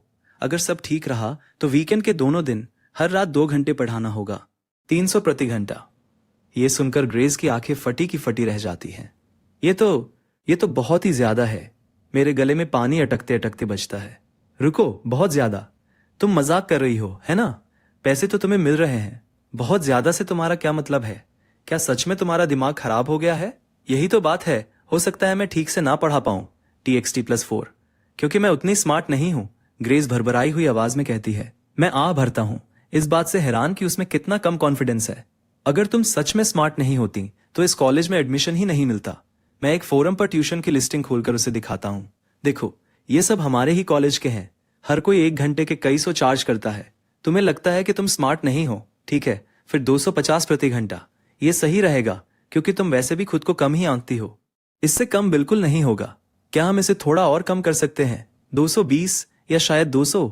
मैंने आज तक किसी ऐसे इंसान को नहीं देखा था जो खुद ही अपनी कीमत कम करवाने के लिए बार्गेन करे। मेरी हंसी छूट जाती है। ठीक है, तो फिर फ्री में ही क्यों नहीं पढ़ा देती? पर मुझे हैरान करते हुए वो सच में इस पर सीरियसली सोचती है और सिर हिलाती है। फ्री भी चलेगा, बस उन दिनों में जब मैं पहले से काम ना कर रही हूँ। मैं तंग आकर हार मान लेता हूँ। ठीक है, 200 ही सही। तभी मेरे फोन पर फिर से वाइब्रेशन होती है। हम दोनों एक साथ नीचे देखते हैं। मिया का फिर से कॉल आ रहा था। तुम्हारी दोस्त के पास सच में बहुत ज्यादा खाली टाइम है। इससे पहले कि मिया कुछ बोल पाती, मैं फोन उठाकर खराब नेटवर्क का बहाना बनाने लगता हूँ। हेलो? क्या कहा? हेलो? मेरी तरफ सिग्नल बहुत खराब है। मैं फोन रख रहा हूँ, बाय। फोन फिर से बजने लगता है, लगातार। मिया इतनी आसानी से मानने वाली नहीं थी, इसलिए मैं सीधे फोन ग्रेस को थमा देता हूँ। ये लो पकड़ो, TXT+4। मैं जरा वॉशरूम होकर आता हूँ। ग्रेस हिचकिचाते हुए फोन लेती है और उठाती है, लेकिन दूसरी तरफ से आ रही आवाज मिया की बिल्कुल नहीं होती। हेलो? हाँ, कौन बोल रहा है? ग्रेस हैरान होकर कॉलर आईडी देखती है। वो मेरी मॉम थी। उसने गलती से मेरी मॉम का कॉल उठा लिया था। आप कौन? नमस्ते आंटी, मेरा नाम ग्रेस है। मैं लुकास की दोस्त हूँ। ओह, लुकास की दोस्त, कितना प्यारा नाम है। तो फिर मैं तुम दोनों को डिस्टर्ब नहीं करती। मैं तो बस ऐसे ही लुकास से बात करने के लिए फोन कर रही थी। कोई जरूरी बात नहीं थी। ठीक है, नमस्ते आंटी। फोन काटने के बाद भी ग्रेस अभी भी थोड़ी घबराई हुई सी थी। जैसे ही मैं वापस आता हूँ, मैं देखता हूँ कि वो फोन को कसकर पकड़े हुए है, साफ डरी हुई सी। और मैं पूछे बिना नहीं रह पाता, क्या हुआ? वो कॉल, ग्रेस बताती है, तुम्हारी मॉम का था। रुको, मेरी मॉम का? अरे कोई बात नहीं, वो गुस्सा नहीं थी। वो तो बस ऐसी ही हैं, जो मन में आता है बोल देती हैं। क्या मैं अभी बहुत अजीब लग रही थी? तुम हमेशा ही थोड़ी सी ऑकवर्ड रहती हो, लेकिन सच कहूं तो ये काफी क्यूट लगता है। देखो, तुम फिर शुरू हो गई। रिलैक्स करो। मेरी मॉम को तुम पक्का पसंद आ गई हो। अगर उन्हें कोई पसंद ना आए तो वो कभी उसके नाम की तारीफ नहीं करती। सच में। इसलिए बिल्कुल टेंशन मत लो। जब तुम मेरे घर आओगी तो मेरी मॉम को किसी भी नॉर्मल आंटी की तरह ही समझना। ग्रेस बस एक फोन कॉल उठाने से ही इतनी ज्यादा घबरा गई थी। किसे पता वो कितनी नर्वस होगी जब वो असल में मेरी मॉम से मिलेगी। तुम्हें पैम्फलेट वाले काम के रोज पैसे मिलते हैं ना? मैं कैजुअली उसके पार्ट टाइम काम की बात छेड़ते हुए पूछता हूँ। हाँ, तो फिर 2 दिनों की छुट्टी ले लो। उस टाइम का इस्तेमाल लेसन प्रेप करने में करो। जब तक तुम अच्छा पढ़ाओगी तो 1 घंटे में ही उतना कमा लोगी जितना पूरे दिन पैम्फलेट बांटकर कमाती हो। और जब तुम ट्यूशन पढ़ाने में कंफर्टेबल हो जाओगी तो मैं तुम्हारे लिए और भी स्टूडेंट्स ढूंढ दूंगा। तुम मेरे लिए इतना सख्त क्यों कर रहे हो? क्योंकि मैं तुम्हें खुद को ऐसे थका थका कर तोड़ते हुए नहीं देख सकता। लेकिन कुछ नहीं। अगर तुम्हें सच में बुरा लग रहा है तो बस क्लास अच्छे से पढ़ाना, मेरी बहन के मार्क्स अच्छे करवा देना, और मेरे लिए वही बहुत बड़ा रिटर्न होगा। ग्रेस की आंखों से आंसू छलक पड़ते हैं, इससे पहले कि वो खुद समझ पाए। पहली बार उसे एहसास होता है कि किसी के लिए सच में मायने रखना कैसा लगता है। वो अपने आंसू पोंछती है और ठान लेती है कि मुझे किसी भी हाल में निराश नहीं करेगी। ठीक है, वो पक्के इरादे से कहती है। घर लौटकर अपने पेरेंट्स के सामने मुझे अजीब सी नर्वसनेस फील हो रही थी। मैं पहले ही बता देता हूँ, वो बहुत बहुत ज्यादा शर्मीली है, ज्यादा बात नहीं करती। कोशिश करना कि उस पर सवालों की बारिश ना करो। इसके अलावा मेरा दिल पहले से ही दर्द कर रहा था, ये सोचकर कि मेरी सेविंग्स को एक और झटका लगने वाला है। मैं तरबूज खा रहा था और मेरा आधा ही ध्यान था जब मॉम ने गॉसिप निकालने के मूड में पूछा, ये वही लड़की है ना जिसने मेरा कॉल उठाया था? TXT4। हाँ, मैं असल में वही था और उससे इसी बारे में बात कर रहा था। मुझे तो हमेशा लगता था कि तुम विवियन को पसंद करते हो। तुम तो बचपन से ही उसके पीछे पीछे घूमते रहे हो। उनकी बात मुझे थोड़ी देर में समझ आती है और मुझे बहुत शर्म आने लगती है। बढ़िया, मतलब पूरी फैमिली को पता था कि मैं इतने टाइम से विवियन को पसंद करता था और मुझे लगा था कि मैंने ये बात कितनी छुपा कर रखी है। जोई को मौका मिल जाता है और वो आगे पूछने लगती है, तो सच में क्या हुआ तुम्हारे और विवियन के बीच? तुमने अचानक उसके पीछे भागना क्यों छोड़ दिया? बिल्कुल सिंपल सी बात है, मैं कहता हूँ। अब जाकर मुझे समझ आ गया है कि 7 साल ऐसे इंसान के पीछे बर्बाद कर दिए जो कभी हाँ बोलने ही नहीं वाली थी। वो मुझे पसंद नहीं करती। मैंने प्रपोज किया और उसने मना कर दिया। अब पीछे भागने को बचा ही क्या है? जोई सच में हैरान रह जाती है। मुझे हमेशा लगता था कि विवियन बस भाव खा रही है और तुम दोनों के बीच अभी भी सब चल रहा है। तुमने इतने सालों की मेहनत लगा दी और पता चला कि वो सच में तुम्हें पसंद ही नहीं करती। ये तो पागलपन है। इससे पहले कि मैं कुछ और कह पाता, ग्रेस दरवाजे पर आ जाती है। मॉम, डैड, मैं उसे अंदर बुलाते हुए कहता हूँ, ये ग्रेस है, वही दोस्त जिसके बारे में मैंने बताया था। मॉम मुस्कुराते हुए प्यार से उसका वेलकम करती है। अंदर आओ, बैठो बेटा। कितना प्यारा नाम है और लड़की भी कितनी सुंदर है। ग्रेस सोफे पर बिल्कुल अकड़ कर बैठ जाती है। उसकी आवाज मुश्किल से फुसफुसाहट जैसी निकलती है। नमस्ते आंटी, नमस्ते अंकल, मैं ग्रेस हूँ। मॉम प्यार से हंसती हैं। मुझे पता है। वो ग्रेस के सिर पर हाथ फेरते हुए हमदर्दी से कहती हैं, इस बच्ची ने जरूर बहुत मेहनत और मुश्किलें देखी हैं। ग्रेस, क्या तुम्हें प्यास लगी है? ये लो, थोड़ा तरबूज खाओ। तुम्हारा क्या खाने का मन है? इससे पहले कि मॉम गपशप शुरू करें, मैं बीच में टोक देता हूँ। मॉम, वो यहाँ ट्यूशन पढ़ाने आई है। अगर आप उससे ऐसे ही बातें करती रहेंगी तो वो टाइम भी काउंट होगा और आपको उसके पैसे देने पड़ेंगे। नहीं नहीं, इसकी बिल्कुल जरूरत नहीं है, ग्रेस घबराकर कहती है। मॉम मुझे मजाकिया अंदाज में घूरती है। तुम्हें बस अपनी ही बातें करना पसंद है। जेराल्ड, जरा अपने बेटे को देखना, तुम्हारा बेटा सच में। ये सब होते हुए देखकर ग्रेस अपनी पुरानी यादों में खो जाती है, जब वो अपने पेरेंट्स के साथ टाइम बिताया करती थी। जब से उसके पापा गुजरे हैं, ऐसा लगता है जैसे बहुत लंबा वक्त बीत गया हो, अपने आसपास इस तरह की गर्माहट और रौनक महसूस किए हुए। वो चुपचाप मुझे देखती है, जैसे इस फैमिली से मिली गर्मजोशी को खोना नहीं चाहती हो। मॉम जोई को ऑर्डर देती हैं, जोई, ग्रेस को अपने कमरे में ले जाओ, समझे? जोई खुशी से चहकती है और ग्रेस को खींचकर अपने कमरे की तरफ ले जाती है। ग्रेस ने कभी अपनी फैमिली कंडीशन का जिक्र नहीं किया था, लेकिन मॉम उसकी परेशानी तुरंत समझ जाती हैं और मुझे वार्निंग देती हैं, अगर तुमने कभी भी उस लड़की के साथ बुरा बर्ताव किया तो मैं तुम्हें बेदखल कर दूंगी। मुझे उम्मीद नहीं थी कि ग्रेस मेरी मॉम का दिल इतनी जल्दी जीत लेगी। सच कहूं तो ये सब देखकर मुझे शक होने लगा कि क्या मैं उनका सगा बेटा हूं भी या नहीं। जोई और ग्रेस की भी आपस में बहुत अच्छी जमने लगी थी। ग्रेस, तुम्हारी इंग्लिश इतनी अच्छी कैसे है? अगर तुम मुझे पहले मिली होती तो मेरी इंग्लिश कब की बहुत बढ़िया हो चुकी होती। उन्हें ऐसे घुलते मिलते देखकर मुझे आखिरकार लगता है कि जो पैसे मैंने जोई पर खर्च किए हैं वो बिल्कुल बर्बाद नहीं हुए। TXT4 मॉम ये सब देखकर तुरंत मुझे कहती हैं कि मैं ग्रेस को घर तक छोड़ाऊं। वो शायद चाहती हैं कि मैं ग्रेस का थोड़ा और ख्याल रखूं और मैं भी असल में यही चाहता था, इसलिए मैं बिना दोबारा सोचे मान जाता हूं। जोई ग्रेस से चिपक जाती है और उसे छोड़ने से मना कर देती है। वो दोनों किसी चीज से भी ज्यादा बचपन की पक्की सहेलियां लग रही थी। मैं हैरान होकर पूछता हूं, तुम दोनों इतने कम टाइम में इतनी क्लोज कब हो गई? जोई ग्रेस के कान में फुसफुसाती है, अगर मेरा भाई तुम्हें कभी भी डराए धमकाए तो बस 2 बार पल के झपका देना, मैं तुम्हें बचाने आ जाऊंगी, पक्का प्रॉमिस। इस डर से कि जोई कोई गलत मतलब ना निकाल ले, ग्रेस जल्दी से समझाती है, नहीं नहीं, वो मेरे साथ बहुत अच्छे हैं। लिफ्ट का वेट करते हुए ग्रेस बार बार मेरी तरफ ऐसे देखती है जैसे कुछ कहना चाहती हो। मैं अपना चेहरा छूकर देखता हूं कि कहीं कुछ लगा तो नहीं। क्या हुआ? वो आखिरकार मानती है।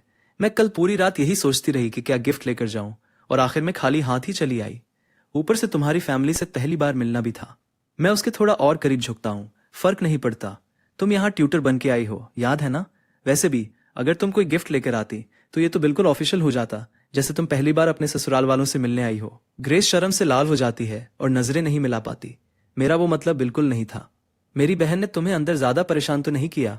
TXT4 नहीं, असल में वो काफी फोकस थी। बस पढ़ने के लिए राजी होने से पहले उसने मुझे थोड़ी देर गपशप में फंसाए रखा। तुम दोनों ने क्या बातें की? उसने मुझसे प्रॉमिस लिया है कि तुम्हें ना बताऊं। रुको, क्या हम बेस्ट फ्रेंड्स नहीं हैं? इससे पहले कि वो अपनी बात पूरी कर पाती, मैं आगे बढ़कर उसके होठों पर धीरे से एक उंगली रखकर उसे रोक देता हूँ। बस इतना जानना ही मेरे लिए काफी है कि तुम मुझे बताना चाहती थी। बाकी तुम दोनों ने क्या बातें की, वो तुम दोनों के बीच का सीक्रेट है। तुम्हें मुझे वो सब बताने की कोई जरूरत नहीं है जो तुम अपने तक ही रखना चाहती हो। मैं ग्रेस के लिए कार का दरवाजा खोलता हूँ और वो चुपचाप अंदर बैठ जाती है। जब मैं उसकी सीट बेल्ट लगाने के लिए आगे झुकता हूँ तो मेरी बॉडी अपने आप उसके काफी करीब आ जाती है, और जैसे ही उसे इसका एहसास होता है उसके कान शर्म से लाल हो जाते हैं। घबराकर वो एक एड्रेस बोल पड़ती है। मेरे घर के पास वाले मार्केट चलते हैं, मुझे कुछ ग्रोसरी का सामान लेना है। कार से भी उस मार्केट तक की ड्राइव में काफी टाइम लग जाता है, जिससे मैं सोचने लगता हूँ कि उसे यहाँ तक बस से आने में कितना वक्त लगा होगा। मैं इस बारे में जितना सोचता हूँ उतना ही पछताता हूँ कि मैंने पहले ही उसे पिक करने की जिद क्यों नहीं की। अंदर कदम रखने से पहले ही ग्रेस सामान की लिस्ट गिनाने लगती है। चलो करेले से शुरू करते हैं, मुझे करेला बिल्कुल पसंद नहीं है। तो फिर तुम्हें क्या चाहिए? अरे मैं तो बस मजाक कर रहा था। TXT4 वैसे भी ऐसा तो है नहीं कि मैं तुम्हारे घर डिनर पर आ रहा हूँ। उसके चेहरे पर एक हल्की सी मायूसी की झलक, जो मुश्किल से दिखती है, तैर जाती है। मैं तुरंत बात संभालते हुए कहता हूँ, चलो तुम शॉपिंग करो, मैं भी तुम्हारे साथ चलता हूँ। मेरे सामने उसे सब्जियां चुनते हुए देखकर मुझे अंदर से एक अजीब सा सुकून भरा एहसास होता है, जैसे हम दोनों साथ में मिलकर कोई सीधी सादी सी जिंदगी जी रहे हों। तुम्हें क्या क्या चाहिए? मेरे अंदर कुछ बदलता है और मैं भी उसकी मदद करने के लिए सब्जियां छांटने लगता हूँ। मार्केट से ग्रोसरी का बैग लेकर बाहर निकलते हुए ग्रेस को खुद भी थोड़ी हैरानी होती है कि मेरी तमाम टांग खिंचाई के बावजूद उसे मेरे साथ शॉपिंग करना बिल्कुल भी बुरा नहीं लग रहा था। पर मुझे सबसे ज्यादा हैरानी इस बात से होती है कि ग्रेस को मेरी कोला पसंद होने जैसी छोटी सी बात भी याद है। मुझे कोला पसंद है ये याद रखना एक बात है, लेकिन मेरा पसंदीदा ब्रांड भी याद रखना अलग ही बात है। मैंने तुम्हारे लिए रूम टेम्परेचर वाली ली है, आज इसी से काम चला लो, ओके? तुम्हारा पेट ठीक नहीं रहता तो क्या तुम ठंडी ड्रिंक्स कम पी सकते हो? उसके चेहरे की इस मासूमियत और फिक्र को देखकर मेरे दिल में भी कुछ पिघल जाता है। मैं सिर हिलाता हूँ, जैसा तुम कहो मॉम। इससे पहले कि हम दरवाजे के अंदर पूरी तरह कदम रख पाते, ग्रेस दौड़कर व्हीलचेयर पर बैठी अपनी उम्रदराज माँ की तरफ जाती है। ग्रेस की माँ के ठीक पीछे एक तेज तर्रार औरत हमें बिल्कुल रुखी और गुस्से भरी नजरों से घूर रही थी। लो आ गई महारानी, वो चुपती हुई आवाज में कहती है। इससे कहो कि जल्दी सामान बांधे और जैसे ही हो जाए यहाँ से बाहर निकले। लेकिन लीज में अभी भी आधे साल से ज्यादा का टाइम बाकी है। ग्रेस की मां मिन्नतें करती हैं। आपने मेरी टांगों की हालत देखी है, प्लीज हमें थोड़ी मोहलत दे दीजिए। पर वो लैंडलेडी एक सुनने को तैयार नहीं थी। मैं तो पहले ही जरूरत से ज्यादा मेहरबानी दिखा चुकी हूँ। मैं पूरा रिफंड दे रही हूँ और खाली करने के लिए कुछ दिन का टाइम भी दे रही हूँ, फिर भी तसल्ली नहीं है। ये मेरा घर है, मैंने कहा निकलो तो मतलब निकलो। यहाँ विक्टिम कार्ड खेलने का कोई फायदा नहीं है। ये प्रॉपर्टी हमेशा से मेरी ही थी और मेरी ही रहेगी। क्या आपके पास लीज एग्रीमेंट है? मैं ग्रेस से पूछता हूँ। मेरी आवाज बिल्कुल शांत और सीरियस थी। क्या आपने रेंटल कॉन्ट्रैक्ट साइन किया था? हाँ हमारे पास है। उसे यहाँ लेकर आओ। मुझे बीच में बोलते देखकर वो लैंडलेडी भड़क जाती है।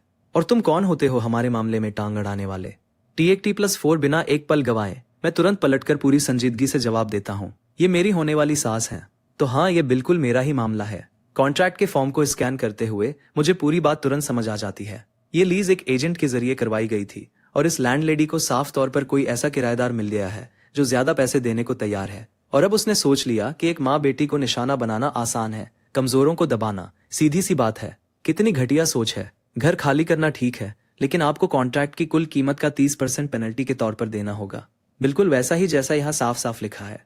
वो लैंडलेडी अभी भी गुस्से से लाल पीली होते हुए और तेज आवाज में चिल्लाती है, तुम जैसे कल के लड़के को इस बारे में क्या ही पता होगा? मैडम, असल में मैं इसी फील्ड की पढ़ाई करता हूँ। आप उन लोगों पर रौब झाड़ सकती हैं जिन्हें कानून नहीं पता, लेकिन आपकी ये चालाकी मेरे सामने नहीं चलेगी। आपके ऐसा कुछ करने के पीछे दो ही वजह हो सकती है।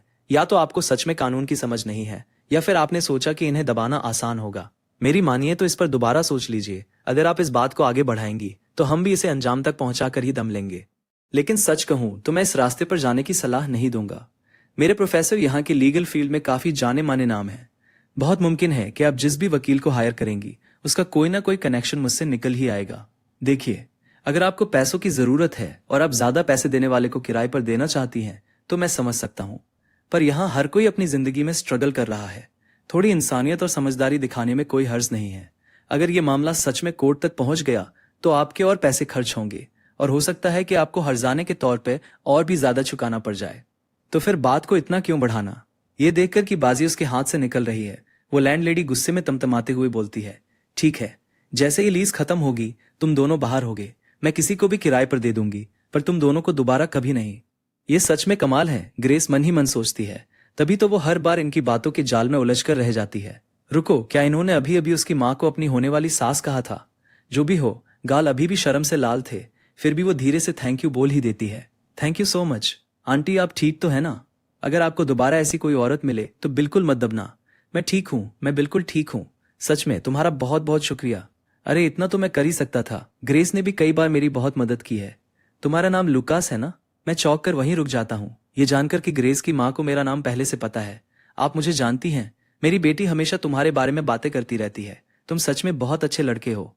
मैं हंस पड़ता हूँ। अच्छा? बिल्कुल नहीं, मेरी अपनी मॉम तो आए दिन मुझे घर से निकालने के लिए तैयार रहती हैं। खैर, अब मुझे निकलना चाहिए। कोई भी बात हो तो मुझे कॉल कर लीजिएगा, मैं तुरंत आ जाऊंगा। तुम डिनर के लिए क्यों नहीं रुक जाते? ग्रेस के हाथ का खाना खाकर जाना। मुझसे मना ही नहीं हुआ। इस ऑफर ने पल भर में मेरा दिल जीत लिया। ग्रेस भी आगे बढ़ती है, जैसे मुझे रोकने के सारे शब्द उसकी जुबान पर ही रखे हों। मेरे चेहरे पर एक मुस्कान तैर जाती है। ठीक है लुकास, आओ यहाँ बैठो। सॉरी, यहाँ एसी नहीं है, तुम्हें थोड़ी परेशानी हो रही होगी। अरे नहीं आंटी, ऐसा कुछ नहीं है। चिंता करने की कोई बात नहीं है। मैं अपने डैड के साथ गांव जा चुका हूँ और मकई की फसल भी काटी है। मैं देखने से ज्यादा मजबूत हूँ। ये तो कुछ भी नहीं है। क्या तुम और ग्रेस एक ही क्लास में हो? देखा जाए तो असल में मैं उसका सीनियर हूँ। मैं 3rd ईयर में हूँ। तुम्हारी उम्र क्या है? 21। अच्छा, ग्रेस से 2 साल बड़े। तब तो तुम नहीं, ये लड़की बचपन में बहुत चुलबुली हुआ करती थी, लेकिन अपने पापा के गुजरने के बाद और मेरी ऐसी हालत होने के बाद वो रातों रात बिल्कुल बदल सी गई। पर वो धीरे धीरे संभल जाएगी। तभी मेरा ध्यान टेबल पर रखे एक फ्रेंडशिप ब्रेसलेट पर जाता है, वही जो उस जमाने में बहुत पॉपुलर हुआ करते थे। रुको, ऐसा हो ही नहीं सकता कि यह महज एक इत्तेफाक हो। मुझे अब और पक्का यकीन होने लगा है कि ग्रेस वही सालों पहले वाली छोटी बच्ची है। आंटी प्लीज आप आराम कीजिए, मुझे किचन में मदद करने दीजिए। वो मुझे तुरंत रोकती हैं। तुम मेहमान हो, तुम्हें काम नहीं करना चाहिए। पर मेरा इरादा सिर्फ एक बार आने वाले मेहमान बनने का नहीं है। बार बार आता रहूंगा तो फिर मेहमान नहीं कहलाऊंगा ना। अगर आप मुझे मदद नहीं करने देंगी तो इसका मतलब होगा कि मेरा दोबारा आना मना है। मैं किचन में जाता हूं तो देखता हूं कि ग्रेस चुपचाप सब्जियां काट रही है। ये नजारा इतना नेचुरल, इतना प्यारा लगता है, जैसे मैं अपनी ही बीवी को देख रहा हूं। मेरे सीने में एक अजीब सी हलचल होती है और उससे शादी करने का ख्याल दोबारा मेरे दिल में आ जाता है। क्या बना रही हो? मेरी आवाज से वो बुरी तरह चौंक जाती है। आह, वो चीखते हुए पीछे हटती है और सीधे मेरी बाहों में आ गिरती है। उसका नाजुक सा जिस्म सीधे मेरे सीने से टकरा जाता है। मैं हंस पड़ता हूं। फिर से मेरा फायदा उठा रही हो, है ना? इसके बदले तुम्हें मेरा एक काम करना पड़ेगा। ग्रेस शर्माकर अपना सिर नीचे झुका लेती है और अपनी शर्ट का कोना पकड़कर उंगलियों से घुमाने लगती है। आप अपनी बात के पक्के नहीं हैं। मैंने कब कोई प्रॉमिस तोड़ा है? पिछली बार मैंने तो बस थोड़ी देर के लिए आपके कंधे पर सिर रखा था और आपने कहा था कि आप इसका बदला चुकाएंगे, लेकिन बदले में आप तो पूरी दोपहर मेरे कंधे पर सिर रखकर था और आपने कहा था कि आप इसका बदला चुकाएंगे, लेकिन बदले में आप तो पूरी दोपहर मेरे कंधे पर सिर रखकर सोते ही रहे। हर एक लफ्ज के साथ उसका सिर और नीचे झुकता जाता है। मैं उसके कंधों को संभालता हूं। क्या तुम नहीं चाहती थी कि मैं सोऊं? वो बात बिल्कुल अलग है। तो बताओ, तुम चाहती थी या नहीं? कुछ पलों के लिए किचन में बस चॉपिंग बोर्ड पर चाकू के चलने की धीमी सी आवाज ही गूंजती रहती है। एक लंबे सन्नाटे के बाद बिल्कुल धीमी आवाज में ग्रेस आखिरकार जवाब देती है, मैं चाहती थी। और सच में आज के लिए आपका बहुत बहुत शुक्रिया, और पिछली बार के लिए भी, उन सभी चीजों के लिए जिनमें आपने मेरी मदद की है। मुझ पर एक एहसान करो, इतनी बार थैंक यू बोलना बंद करो। क्यों? ग्रेस हैरान होकर पूछती है। क्योंकि चाहे कितनी भी बार ऐसा हो, मैं हमेशा आगे आकर तुम्हारी मदद करूंगा ही। अगर तुम हर बार मुझे थैंक यू बोलोगी तो तुम खुद ही थक जाओगी। आपने कहा था कि आपको मछली पसंद नहीं है, इसलिए मैंने वो नहीं ली। आपका कुछ खास खाने का मन है क्या? क्या तुमने पत्ता गोभी पहले ही धो ली है? मेरा हाथ से टूटी हुई पत्ता गोभी खाने का मन है। और कुछ कोला चिकन विंग्स। मैं अभी बाहर जाकर कुछ विंग्स लेकर आती हूँ। ग्रेस जाने के लिए मुड़ती है, लेकिन मैं तुरंत उसका हाथ पकड़ लेता हूँ। मैं तो बस मजाक कर रहा था। तुम जो कुछ भी बनाओगी मैं खुशी खुशी खा लूंगा। मैं उसका हाथ अपने हाथ में ले लेता हूँ और दिल ही दिल में खुद से वादा करता हूँ कि मैं इस लड़की को हमेशा संभाल कर रखूंगा। अभी भी उस लैंडलेडी के साथ हुई बहस के बारे में सोचते हुए ग्रेस हैरानी से पूछती है, आप हमेशा लोगों को अपनी बातों से पीछे हटने पर कैसे मजबूर कर देते हैं? क्योंकि लोग ऐसे ही होते हैं। एक बार अगर उन्हें लगा कि तुम कमजोर हो तो वो तुम्हें दबाते ही रहेंगे, लेकिन अगर तुम शुरुआत में ही ऐसे पेश आओ जिससे लगे कि तुमसे उलझना भारी पड़ेगा, और फिर सामने वाले को इज्जत से पीछे हटने का एक रास्ता दे दो, तो जब तक वो सच में आर पार की लड़ाई के मूड में ना हो, वो अक्सर तुम्हारे दिए हुए उस रास्ते से पीछे हटने का एक रास्ता दे दो। तो जब तक वो सच में आर पार की लड़ाई के मूड में ना हो, वो अक्सर तुम्हारे दिए हुए उस रास्ते से पीछे हटने का एक रास्ता दे दो। तो जब तक वो सच में आर पार की लड़ाई के मूड में ना हो, वो अक्सर तुम्हारे दिए हुए उस रास्ते से पीछे हटने का एक रास्ता दे दो। मैं हर बार उनसे भिड़ जाता था, भले ही मुझे पता होता था कि मैं हार जाऊंगा। आखिरकार उन्होंने मुझसे उलझना छोड़ दिया और ऐसे बच्चों को ढूंढने लगे जो डर के मारे पलटकर जवाब नहीं दे पाते थे। लेकिन तुम्हें इन सब बातों की चिंता करने की बिल्कुल जरूरत नहीं है।